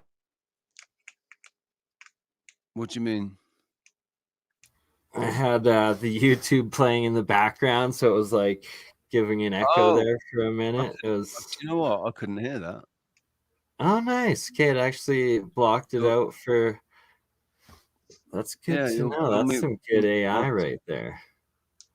It was able to cancel it out for everybody else. It just was on my end. Because you. All right, Alfie. Just wait. Just all right. That is some nice hash. Yeah, man. Like I said, that looks like, but it looks more like pollen. That's what they pass off. That they call that pollen here. We call that pollen. Okay. We call this full melt over here. This has never been heated, never been that. That is hippie hash over here in Canada. It doesn't need to be. It doesn't need to be burnt. You can just break it and crumble it, and it crumbles up. Yeah. Or do you heat it? Yeah. It's just. Yeah, that's pollen. That's great. What gets sold over here as pollen. Jolly man, how you doing, mate? So what you been up to, dude? What you been up to, Bernie? Just putting together the schedule and like finally gonna turn the different series I'm in, like doing like the Year of the Coil, the Real Science with Zerdis there, the Science of Sound episodes. And I'm going to start a new one called monthly conference called Free Energy Electrical Engineering Conference. And so I'm going to alternate them like once every weekend. And so I'm just putting together that whole organization and schedule right now. Nice. And you still got APAC. No, APEC it was the last episode actually this past Saturday. It's on my Crypto Alchemist channel, the last APEC ever. Thus, why I'm getting my shit together a little bit more, getting it more structured, putting it on a more serious level on the multi-streaming and whatnot, and going to be figuring out more of the connectivity to make sure that when we're streaming, we're like live on everybody's channels sort of thing at the same time. Yeah. We were trying to think about that musically at the top of the stream there. Yeah. Nice. Yeah. It's perfect for the Science of Sound. So I think Science of Sounds I'm going to be doing on Saturdays, like once one Saturday every month. Cool. And then Sons of Sound. The year of the coil, I got Rife Technologies, Matthew Rife, the nephew, I think, or second nephew of Royal Raymond Rife. So we got that experimenting with the biological implications of running frequencies through coils and potential sound healing, but not medical advice. No. Well, there's definitely something in sound healing, and I know when I meditate, the only time I really effectively meditate is when I use Tibetan crystal balls, the resonant frequency of those 7 tones, and that's the only way I can really. Well, that's it. But I felt when on acid, I feel that rhythm in me. By the way, it fluxes all over and it goes woof woof woof woof, woof, and it's acid inside of you. Last time I did acid was 2015.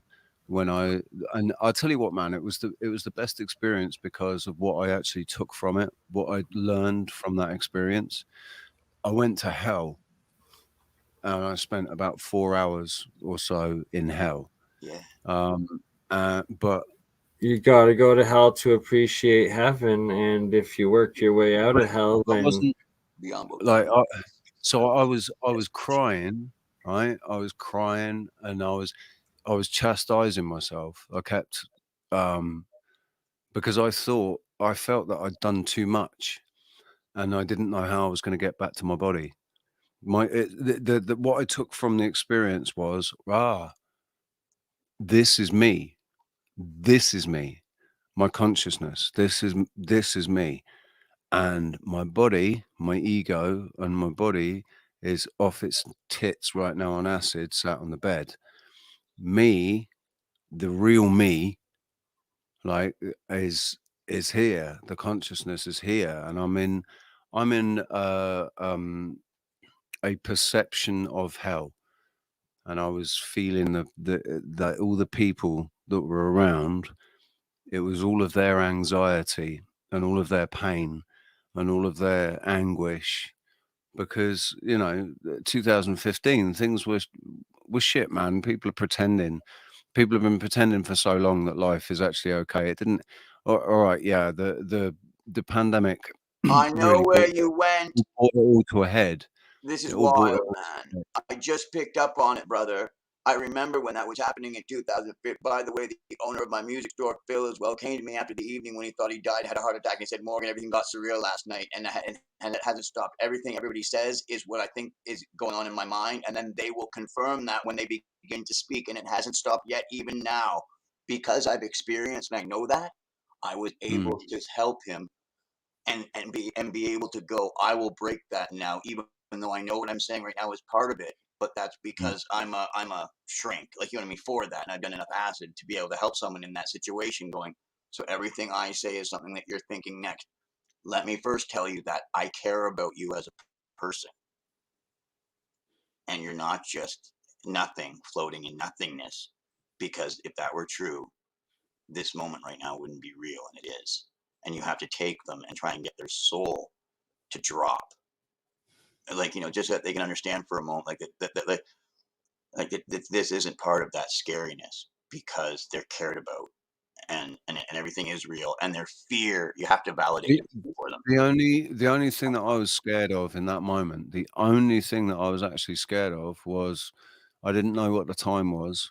I didn't know how long I'd been, I had no concept of time, except the reality that my body sat in real time and space. And in real time and space, what time was it? I knew that the person who owned the room was coming round at 10 o'clock in the morning to come and give me back my passport and check the room before we left. Right. But I had no idea of what time it was. And I was envisioning still being off because I'd taken too much. Yes. I've been really complacent and stupid, and I'd taken too much, and I didn't know how long I was going to be in this place. The place wasn't scaring me. I knew where I was, and I was just like, oh, right, okay. So, I'm here. Right. How long am I going to be here for? Until my body calms down, until it stops coursing through my brain, and then I'll be able to come back. My consciousness will be able to come back into my body. So it was the fear, and why I was having a go at myself was because what I was picturing was me still being fucked at 10 o'clock, and this guy coming around, us not answering the door when he knocked it, and him letting himself in because he'd have a key. And he was the owner of the room, and he was coming to give us up. It was expected he'd just let himself in if we didn't open the door. And I was picturing him coming in, and me, because I was off, my body was off, my vessel was off its tits on acid, not knowing what that would perceive, thinking, shit, what if I think I'm being attacked or something, and I freak out, and he calls the police or the Guardia Civil, they're going to come down. They're not going to give a fuck. All they're going to see is an English guy off his tits, and they're going to either cart me off to a loony bin, because I'll be a gibbering wreck, or I'm going to get, chucked in prison, chucked in jail. So I was just having a go at myself about, I was saying, you fucking dickhead, look what you've done. Now what's going to happen? Now the landlord's going to turn up. Now he's going to call the police. Now you're going to end up in a fucking asylum, and they're going to pump you full of drugs, and I was having a go at myself about it. But I got over it, and I was like, no, I just need to chill out and just sit. I just need to sit here and experience it and chill out. And the weirdest thing was that it happened when I went there. It happened the same way going there was the same way coming back. I was sat in the room and I could see everything. And then like literally, not actually, it went right. And the room span around and disappeared, and I was in hell. And then when I came back, it was exactly the same way. It went, and it suddenly went from being in hell to, oh, I'm back in the room. Rah. And the guy, my mate that was there, he was looking at me, and he was just laughing his tits off, looking at me laughing. And I was like, what the fuck just happened, man? What just happened? I was just in hell. And he was just looking at me laughing, and he didn't really say anything. And I said, right, I think we need to go to sleep now, man. We need to go to sleep. So good. And I was talking to myself the whole time. I was going, I'm going to take off just going to get ready. I'm going to get into bed like a normal person, just going to get into bed, right? Lay down, turn the light off, close my eyes. And I turned the light off, closed my eyes. And as soon as I did that, I could feel I was going to go back to hell. And I was like, whoa, fuck that. And I sat bolt upright, turned the light on, slapped myself about in the face a bit. I was like, whoa, no, we're not going back there. We're not going back there. And I ended up like, I didn't go back there. But mate, for a second, if I hadn't sat up and turned the light on and slapped myself around the face, I would have gone back to hell again. That's acid. Yeah, man. Yeah. It was pretty cool. But I haven't done it since. Right. And it's like, that's the the mental acid, where there's also can be like more of the body acid high too, which is a little different. And like, I've had the body, but that was, it was mixed with ecstasy as well. So it was the two together. It was very, like, that was the thing I noticed about acid. There was you still had the moment where you realized, it kicks it. It's just, it's kicking in now. Because you get this sort of tickle down your spine kind of thing. Like, it was the same with ecstasy as well. Like, you'd be sat there, do you feel anything yet? No. Do you feel anything? No.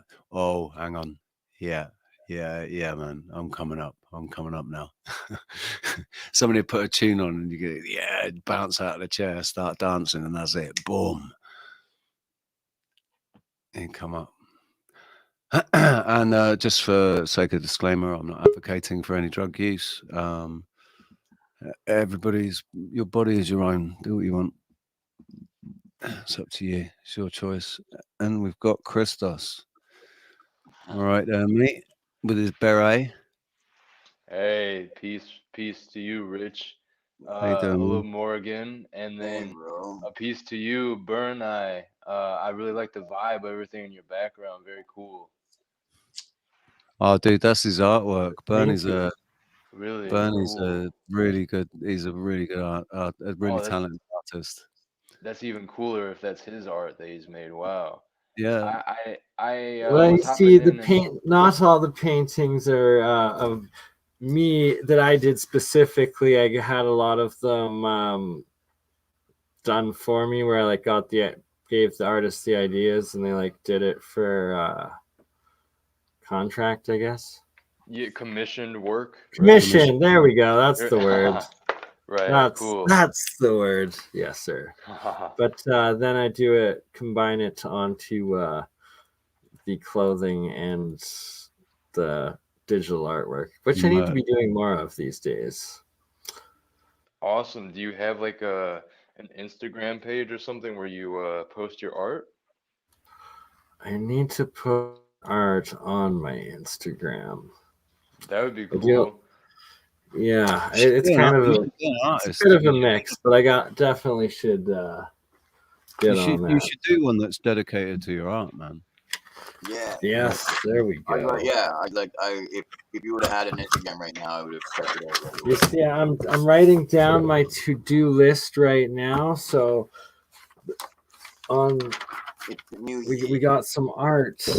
Yeah, to man. do the Instagram art. Oh wow. Let me see your writing there, Bernie. Let me see your writing there. Oh, what? Your writing. I want to see your My penmanship. writing. Yes, I'd like to see your penmanship. Were you guys just talking about psychedelics a little bit ago? Mate. Say that again, dude. Oh, sorry. While he was showing that, I was just asking, were you guys talking about psychedelics a couple of minutes ago? Yeah, that's it, yeah. Cool. I think Rich knows from the times he's interacted with me that I definitely like my fair share of the psychedelic experience. And actually, I just wanted to tell you guys, I actually did DMT for the first time in a couple of years last night. I could tell when I heard some of what you guys are talking about. I won't go into all detail right now. I don't want to kind of interrupt the flow of your guys' conversation. But I mean, I heard Richard talking about LSD, and man, let me tell you guys, the experiences I had last night were so profound. I really do think that there's a lot of value to these psychedelics, and they're not just like entertainment, just to see stuff and to feel high. Like you're really actually interacting and communicating with some very deep, powerful things, these energies, these spirits, exploring your own psyche and, your own aura and the energy of this world. Like, um, I'll tell you guys a little bit of what I experienced last night in a couple minutes. I'm about to take my break. I'm at work. I'm going to go on my lunch break. But I didn't catch everything you guys were saying with psychedelics, but I heard Richard talking about LSD, so I figured maybe I could hop up here and I'll share a few things with you guys if you're interested here in a couple minutes. Please do. I experienced last night. Hell yeah. Oh awesome. My God, last night. Damn, man. That vampirist. She was also like trans, but like, the old school, like adult chicks that still look good or whatever. But I mean, I knew she was like, used to be a dude and still a vampire, but she didn't look bad. I mean, like half the thing was not having sex with her. But no, that was my dreams last night too, man. There's like an old church and everything like that. I was like fucking scared. And yeah, man, like I was actually trying not to get killed by her. And so, I mean, like, it sounds great. So hang on. Dream, this was your dream last night. Yes. Was some sexy vampire. Yes. Bird that wanted to have sex with you. Yeah. And you were running away from her. Yeah.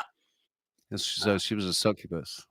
Basically, you had a succubus come after you. Yeah. And the thing is, the details in it were insane. And yes, I can trace it to what I was watching right before.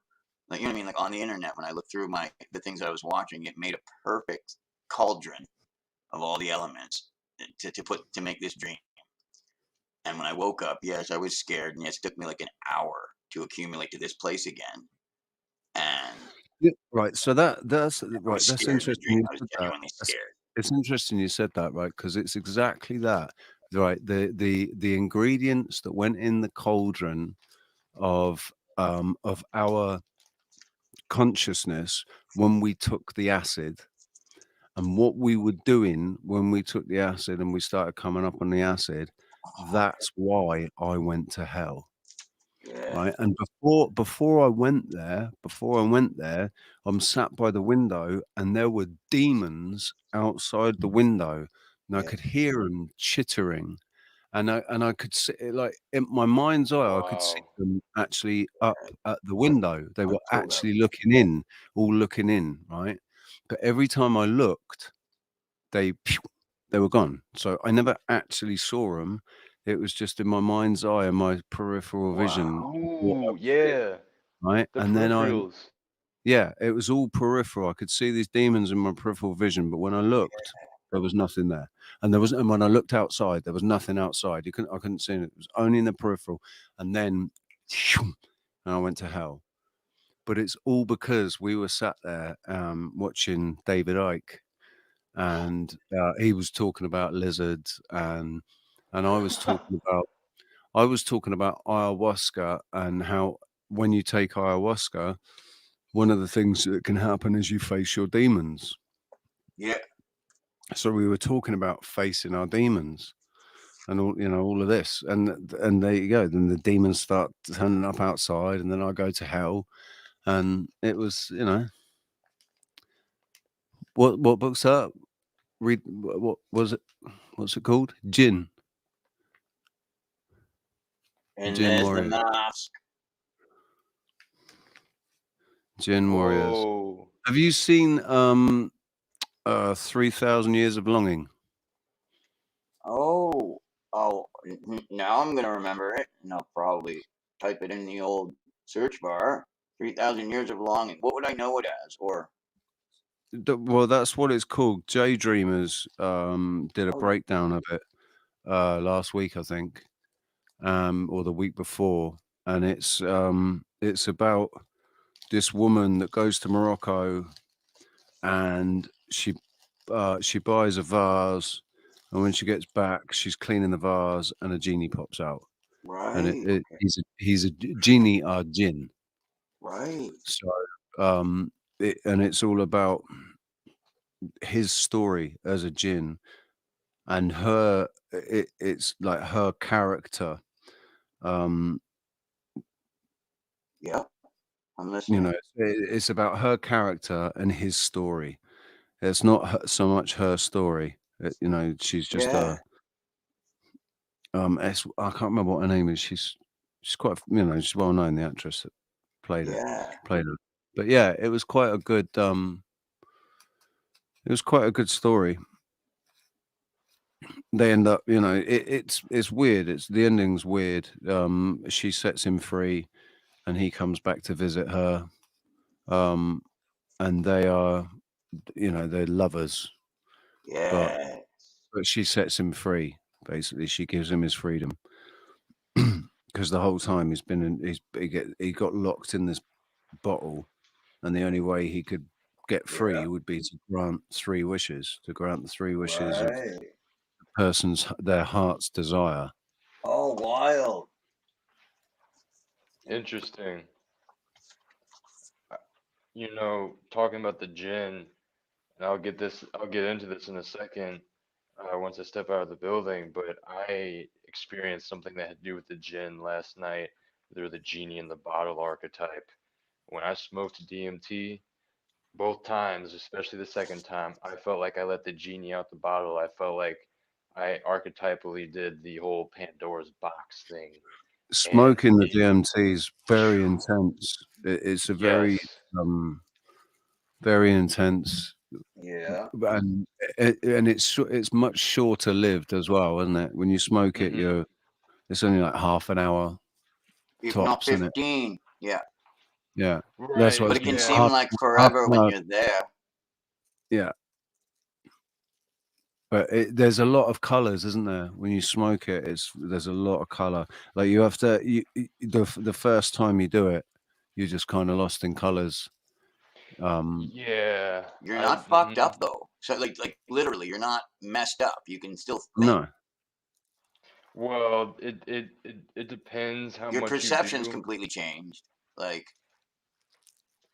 but that's what I noticed with the acid. So that's what I noticed with the acid was like, so I was fucked. My body was fucked. It was a hero dose of acid. Wow. And but but my consciousness that was aware of everything that was going on, as crazy as it was, I'm sat there and it was me. I was sat there in hell. Maybe my ego is involved now because he's awake and conscious, but whatever is the essence of me, that's what was there. Right. I feel And my that, consciousness dude. was with it, Instead of, it's like I left my ego behind. I had an ego death. I had full on ego death. I had like an ego merging last night. I know what you're talking about, but it's like my auric field seemed to, or like my consciousness seemed to expand to the point where I felt like I was the couch that I was laying on, and I felt like I was the house that I was inside of. I knew that it's like my body dissolved. My consciousness still felt located, like I guess in my head per se, as like that default feeling in the body, but Did it feel like a oneness? Did it feel like a oneness? Yeah, for sure, man. Because within the first couple minutes of the experience, the first time I smoked it, and I've had this happen before, everything became alive, almost in a cartoonish sense. Like the couch had eyes, the pictures on the wall, the lights were alive. They all, even if they didn't have like a face, even if they didn't have a face, they were like communicating to me, and things were moving around very colorfully, and things were overlapping like a fractal, and things were spinning. Yeah, things were spinning like mandalas. Yes, fractal is a big aspect to it. Fractalated. Everything fractions off into segments and has that fractal sequence for sure. Yes. Sure. Everything becomes its sacred geometry to its isotope. If it's yeah.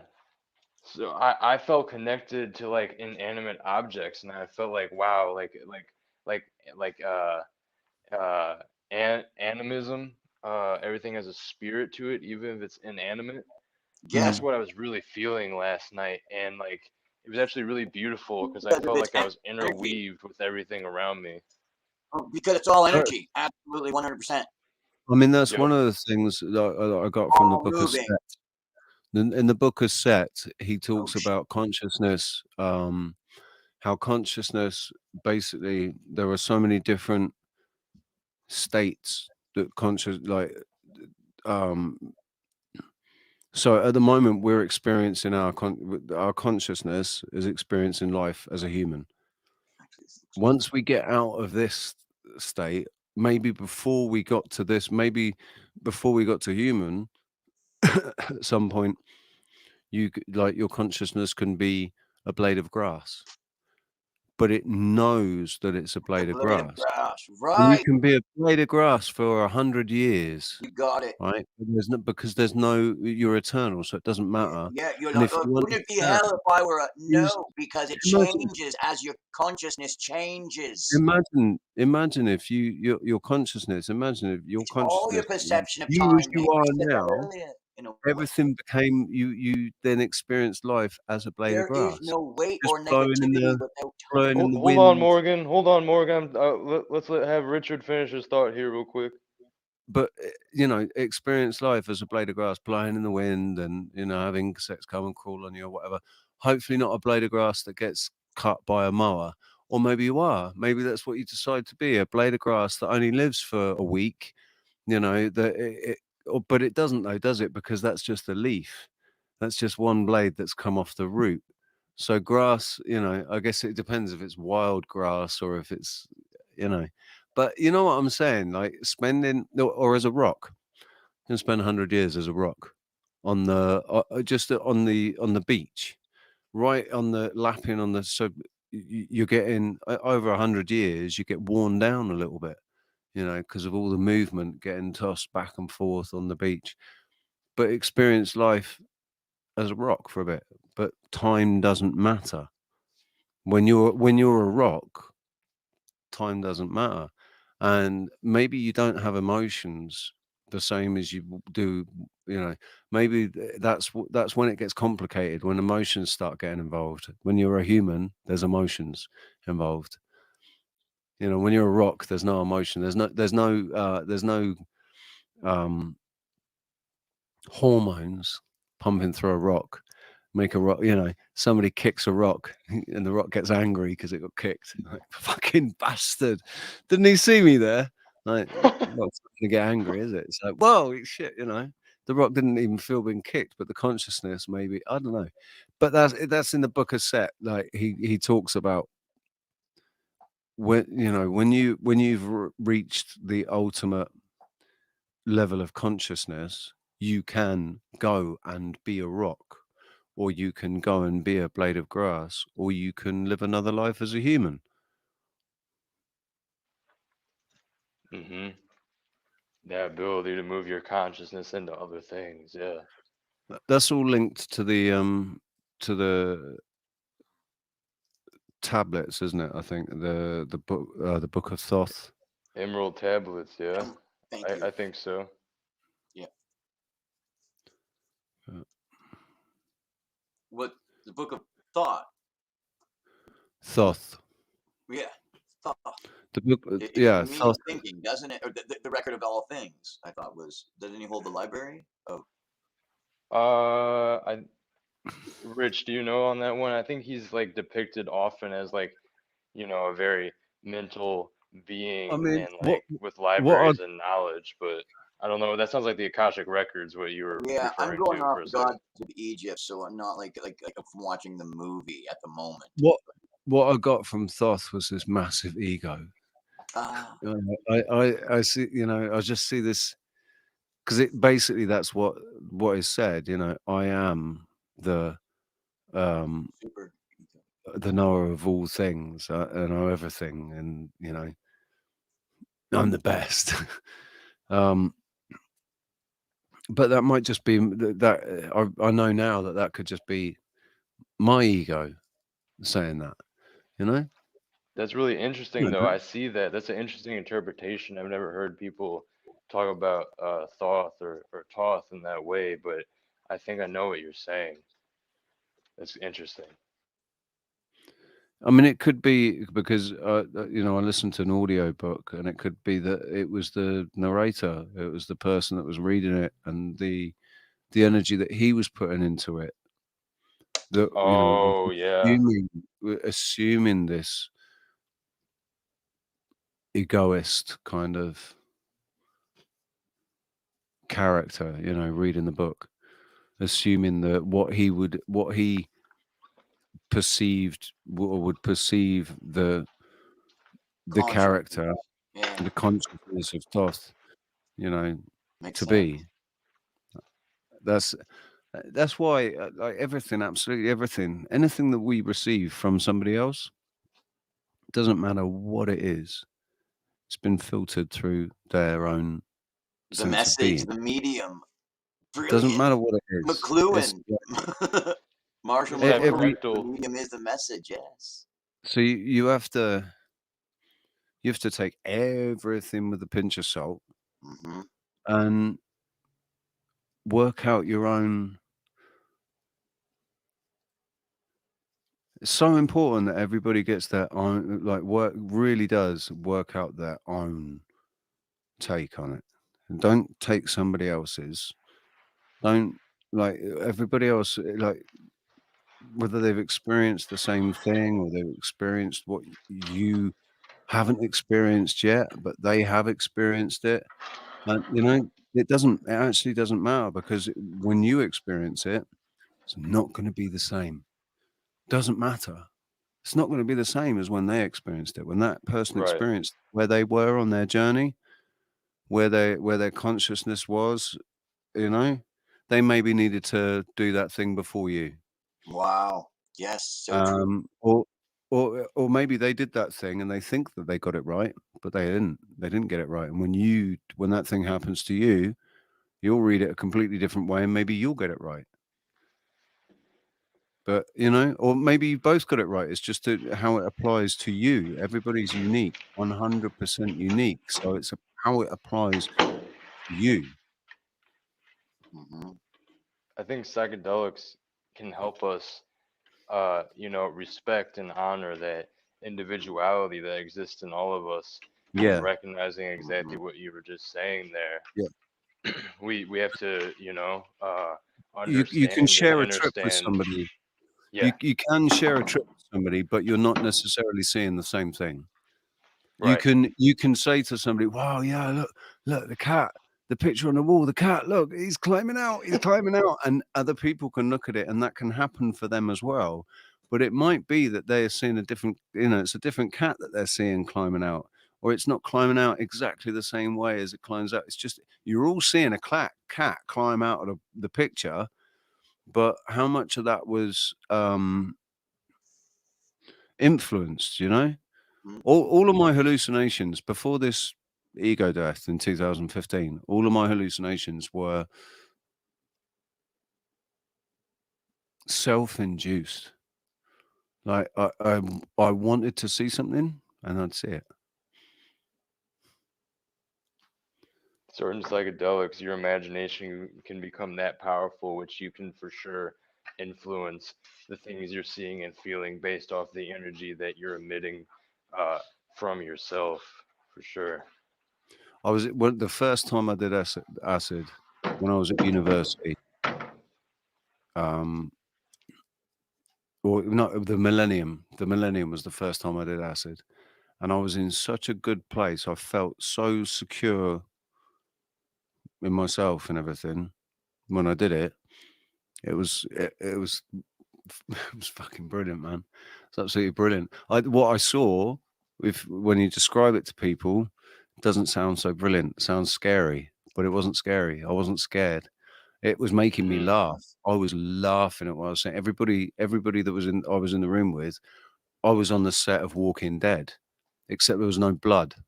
There was no blood, but it was rotting, and corpses. They were all corpses. Everyone looked dead.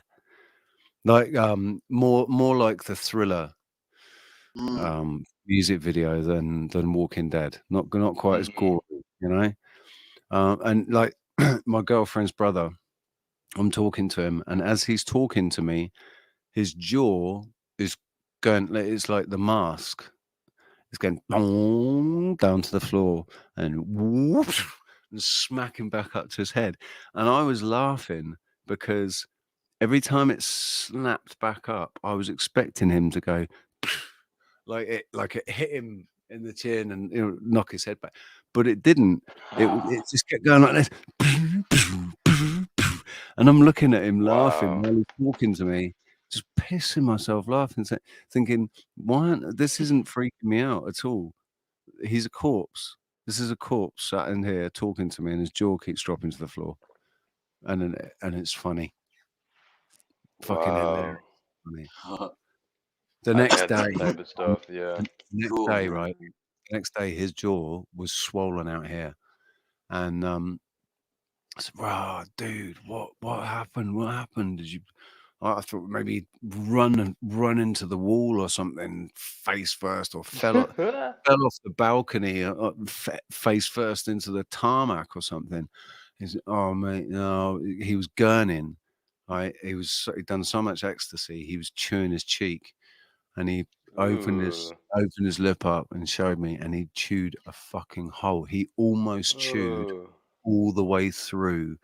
Like you could see like this red mark on his cheek where he'd basically chewed all the way through his cheek to the skin, and his face had just swollen out here, mate. It was Wow, no wonder you were having some type of experience with like his jaw doing that or his mouth. Well, Yeah. Wow. it is a weird synchronicity, or coincidence, or whatever. Yeah. It was a bit weird. But that was that's so wild, guys. That was a good night, man. The trippiest thing ever, though. Okay, I'm 22 or whatever, and I'm in my bedroom sleeping, and this girl that I know, I'm like 21, she's 16, at this place I go on Friday and Saturdays for kids, so they don't have to be on the street or whatever. When their parents are out doing whatever, from like 6 until like 12, this place is open. Anyway, I'm sleeping and I'm in a dream. Anyway, yeah, I'm kissing her in this dream. I don't know her like that well, but all of a sudden, like the Is dream this goes. last night? No, this was when I was 22. Oh, okay, yeah, sorry. Yeah, and this You girl just was said that. probably like 16, maybe 17. So it's like all okay or whatever. But the thing Right, was, yeah. I had an invite. Like I was in my bedroom. Okay, like door of my home closed. I'm having a dream. This is real life. I am dreaming about this girl. Now, and in my dream, we are making out. It's in the dream. It's about to go further, and I feel I am being shaken awake, and I am by her. Her only words are, "I just had to do that," and then walks out of my bedroom and out of my house, carries on her way to what I assume is high school. And that really happened. I didn't stop her or anything because I'm in my existence. I assume she thought she could do that because she knew Morgan's another one of the ones like me, or whatever you want to call it, whether you want to call it crystal skulls, whether you want to call it whatever, you know what I mean, that we can recognize each other, except she knows, she's got more of I don't know who taught her, but yeah, man, she woke me up from my dream because it's, I was grabbing her butt or whatever, or something like, I forget whether I just to be honest, in the dream, I was touching either her bum or my hand went to her breast. And that was the moment where I was woken up. And she goes, "I just had to do that." And then she smiles, laughs, and leaves and goes on her way. And I knew why. It was like, okay, like, and I was like, and my life is so weird that wasn't. I mean, it's the weirdest thing that's ever actually happened to me that I can remember tangibly. But it really happened, man. That So I crossover sometimes of remember that realms, whenever I want to yeah. get scared of death or something like that, even though I know not to be. But whenever I do tangibly think about, this whole thing, I try to remember that and say thank you to whatever it is that allowed me to experience that, understanding that I wasn't going to flip out or ever mention it to her, that I could handle it and just let it go. As if, yep, that's life. That's life. That's what all the people say. I've got 5 more minutes before I have to go and pick up my meds for the week. I get amphetamine and methadone. I was gonna stop a little while ago to take the dogs out, and I'm gonna have to take the dogs out. So I'm gonna bring this one to an end. Alfie's like, look, you can't see him, but he's just come straight up. He's looking at me, licking his lips, like, "Are we going out? Are we going out?" Yeah, right. And I'm gonna play people out. Thank you, Rich.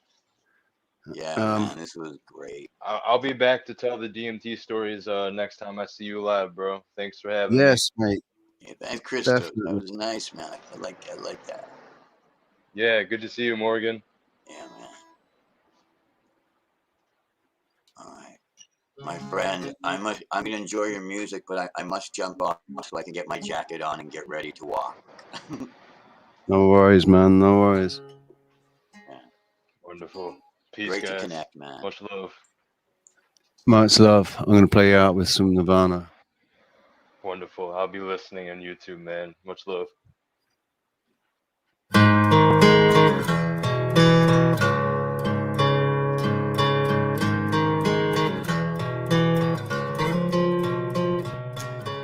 She eyes me like a Pisces when I am weak.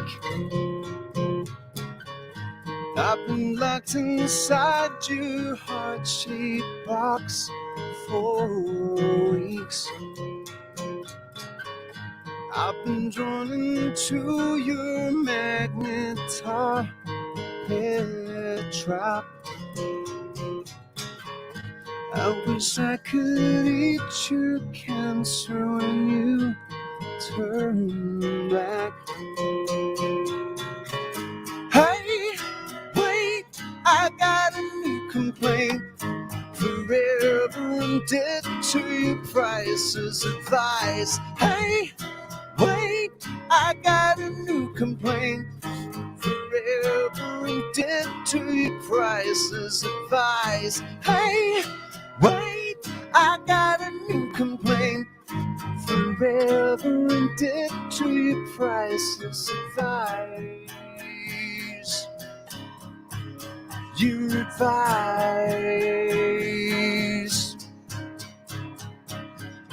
Eating orchids, forgive no one just yet. Cut myself an angel's hair and baby's breath. Broken hymen of your highness, I'm left black. Throw down your umbilical noose so I can climb right back. Hey, wait, I got a new complaint. Forever indebted to your prices advice. Hey, wait, I got a new complaint. Forever indebted to your prices advice. Hey, wait, I got a new complaint. Forever indebted to your prices advice. Your advice.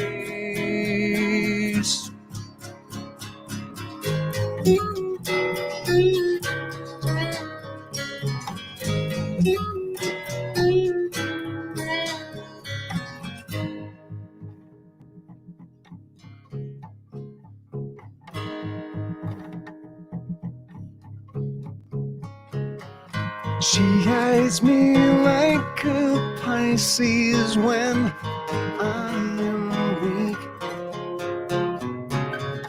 I've been locked inside your heart-shaped box for weeks. I've been drawn into your magnetar trap. I wish I could eat your cancer when you turn black. Hey, wait, I got a new complaint. Forever indebted to your prices advice. Hey, wait, I got a new complaint.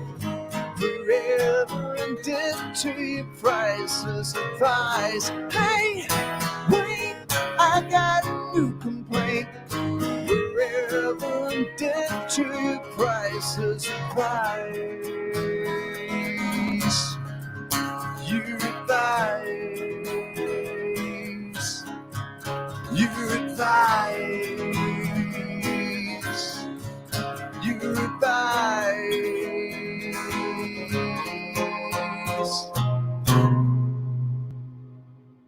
Thank you very much. I will see you all, I don't know, maybe in a couple of hours, actually. Maybe I'll come back soon. I don't know. Maybe. Keep your eyes peeled. The higher you build your barriers, the taller I become. The farther you take my rights away, the faster I will run. You can deny me, you can decide to turn your face away. No matter better, 'cause there's something inside so strong.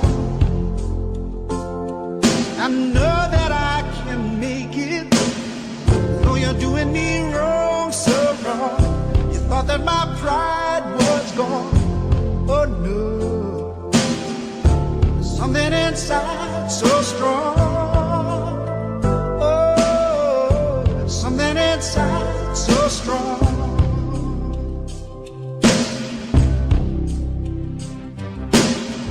The more you refuse to hear my voice, the louder I will sing. You hide behind walls of Jericho. Our lies will come tumbling. Deny my place and time. You squander wealth that's mine. My light will shine so brightly it will blind you. 'Cause there's something inside so strong, so strong. I know that I can make it, though you're doing me wrong, so wrong.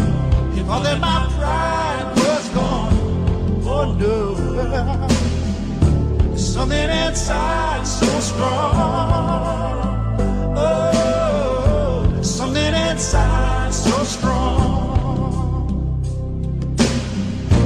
Brothers and sisters, when they insist we're just not good enough,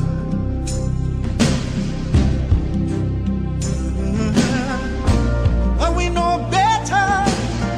Just look them in the eyes and say, we're gonna do it anyway. We're gonna do it anyway. Something inside so strong,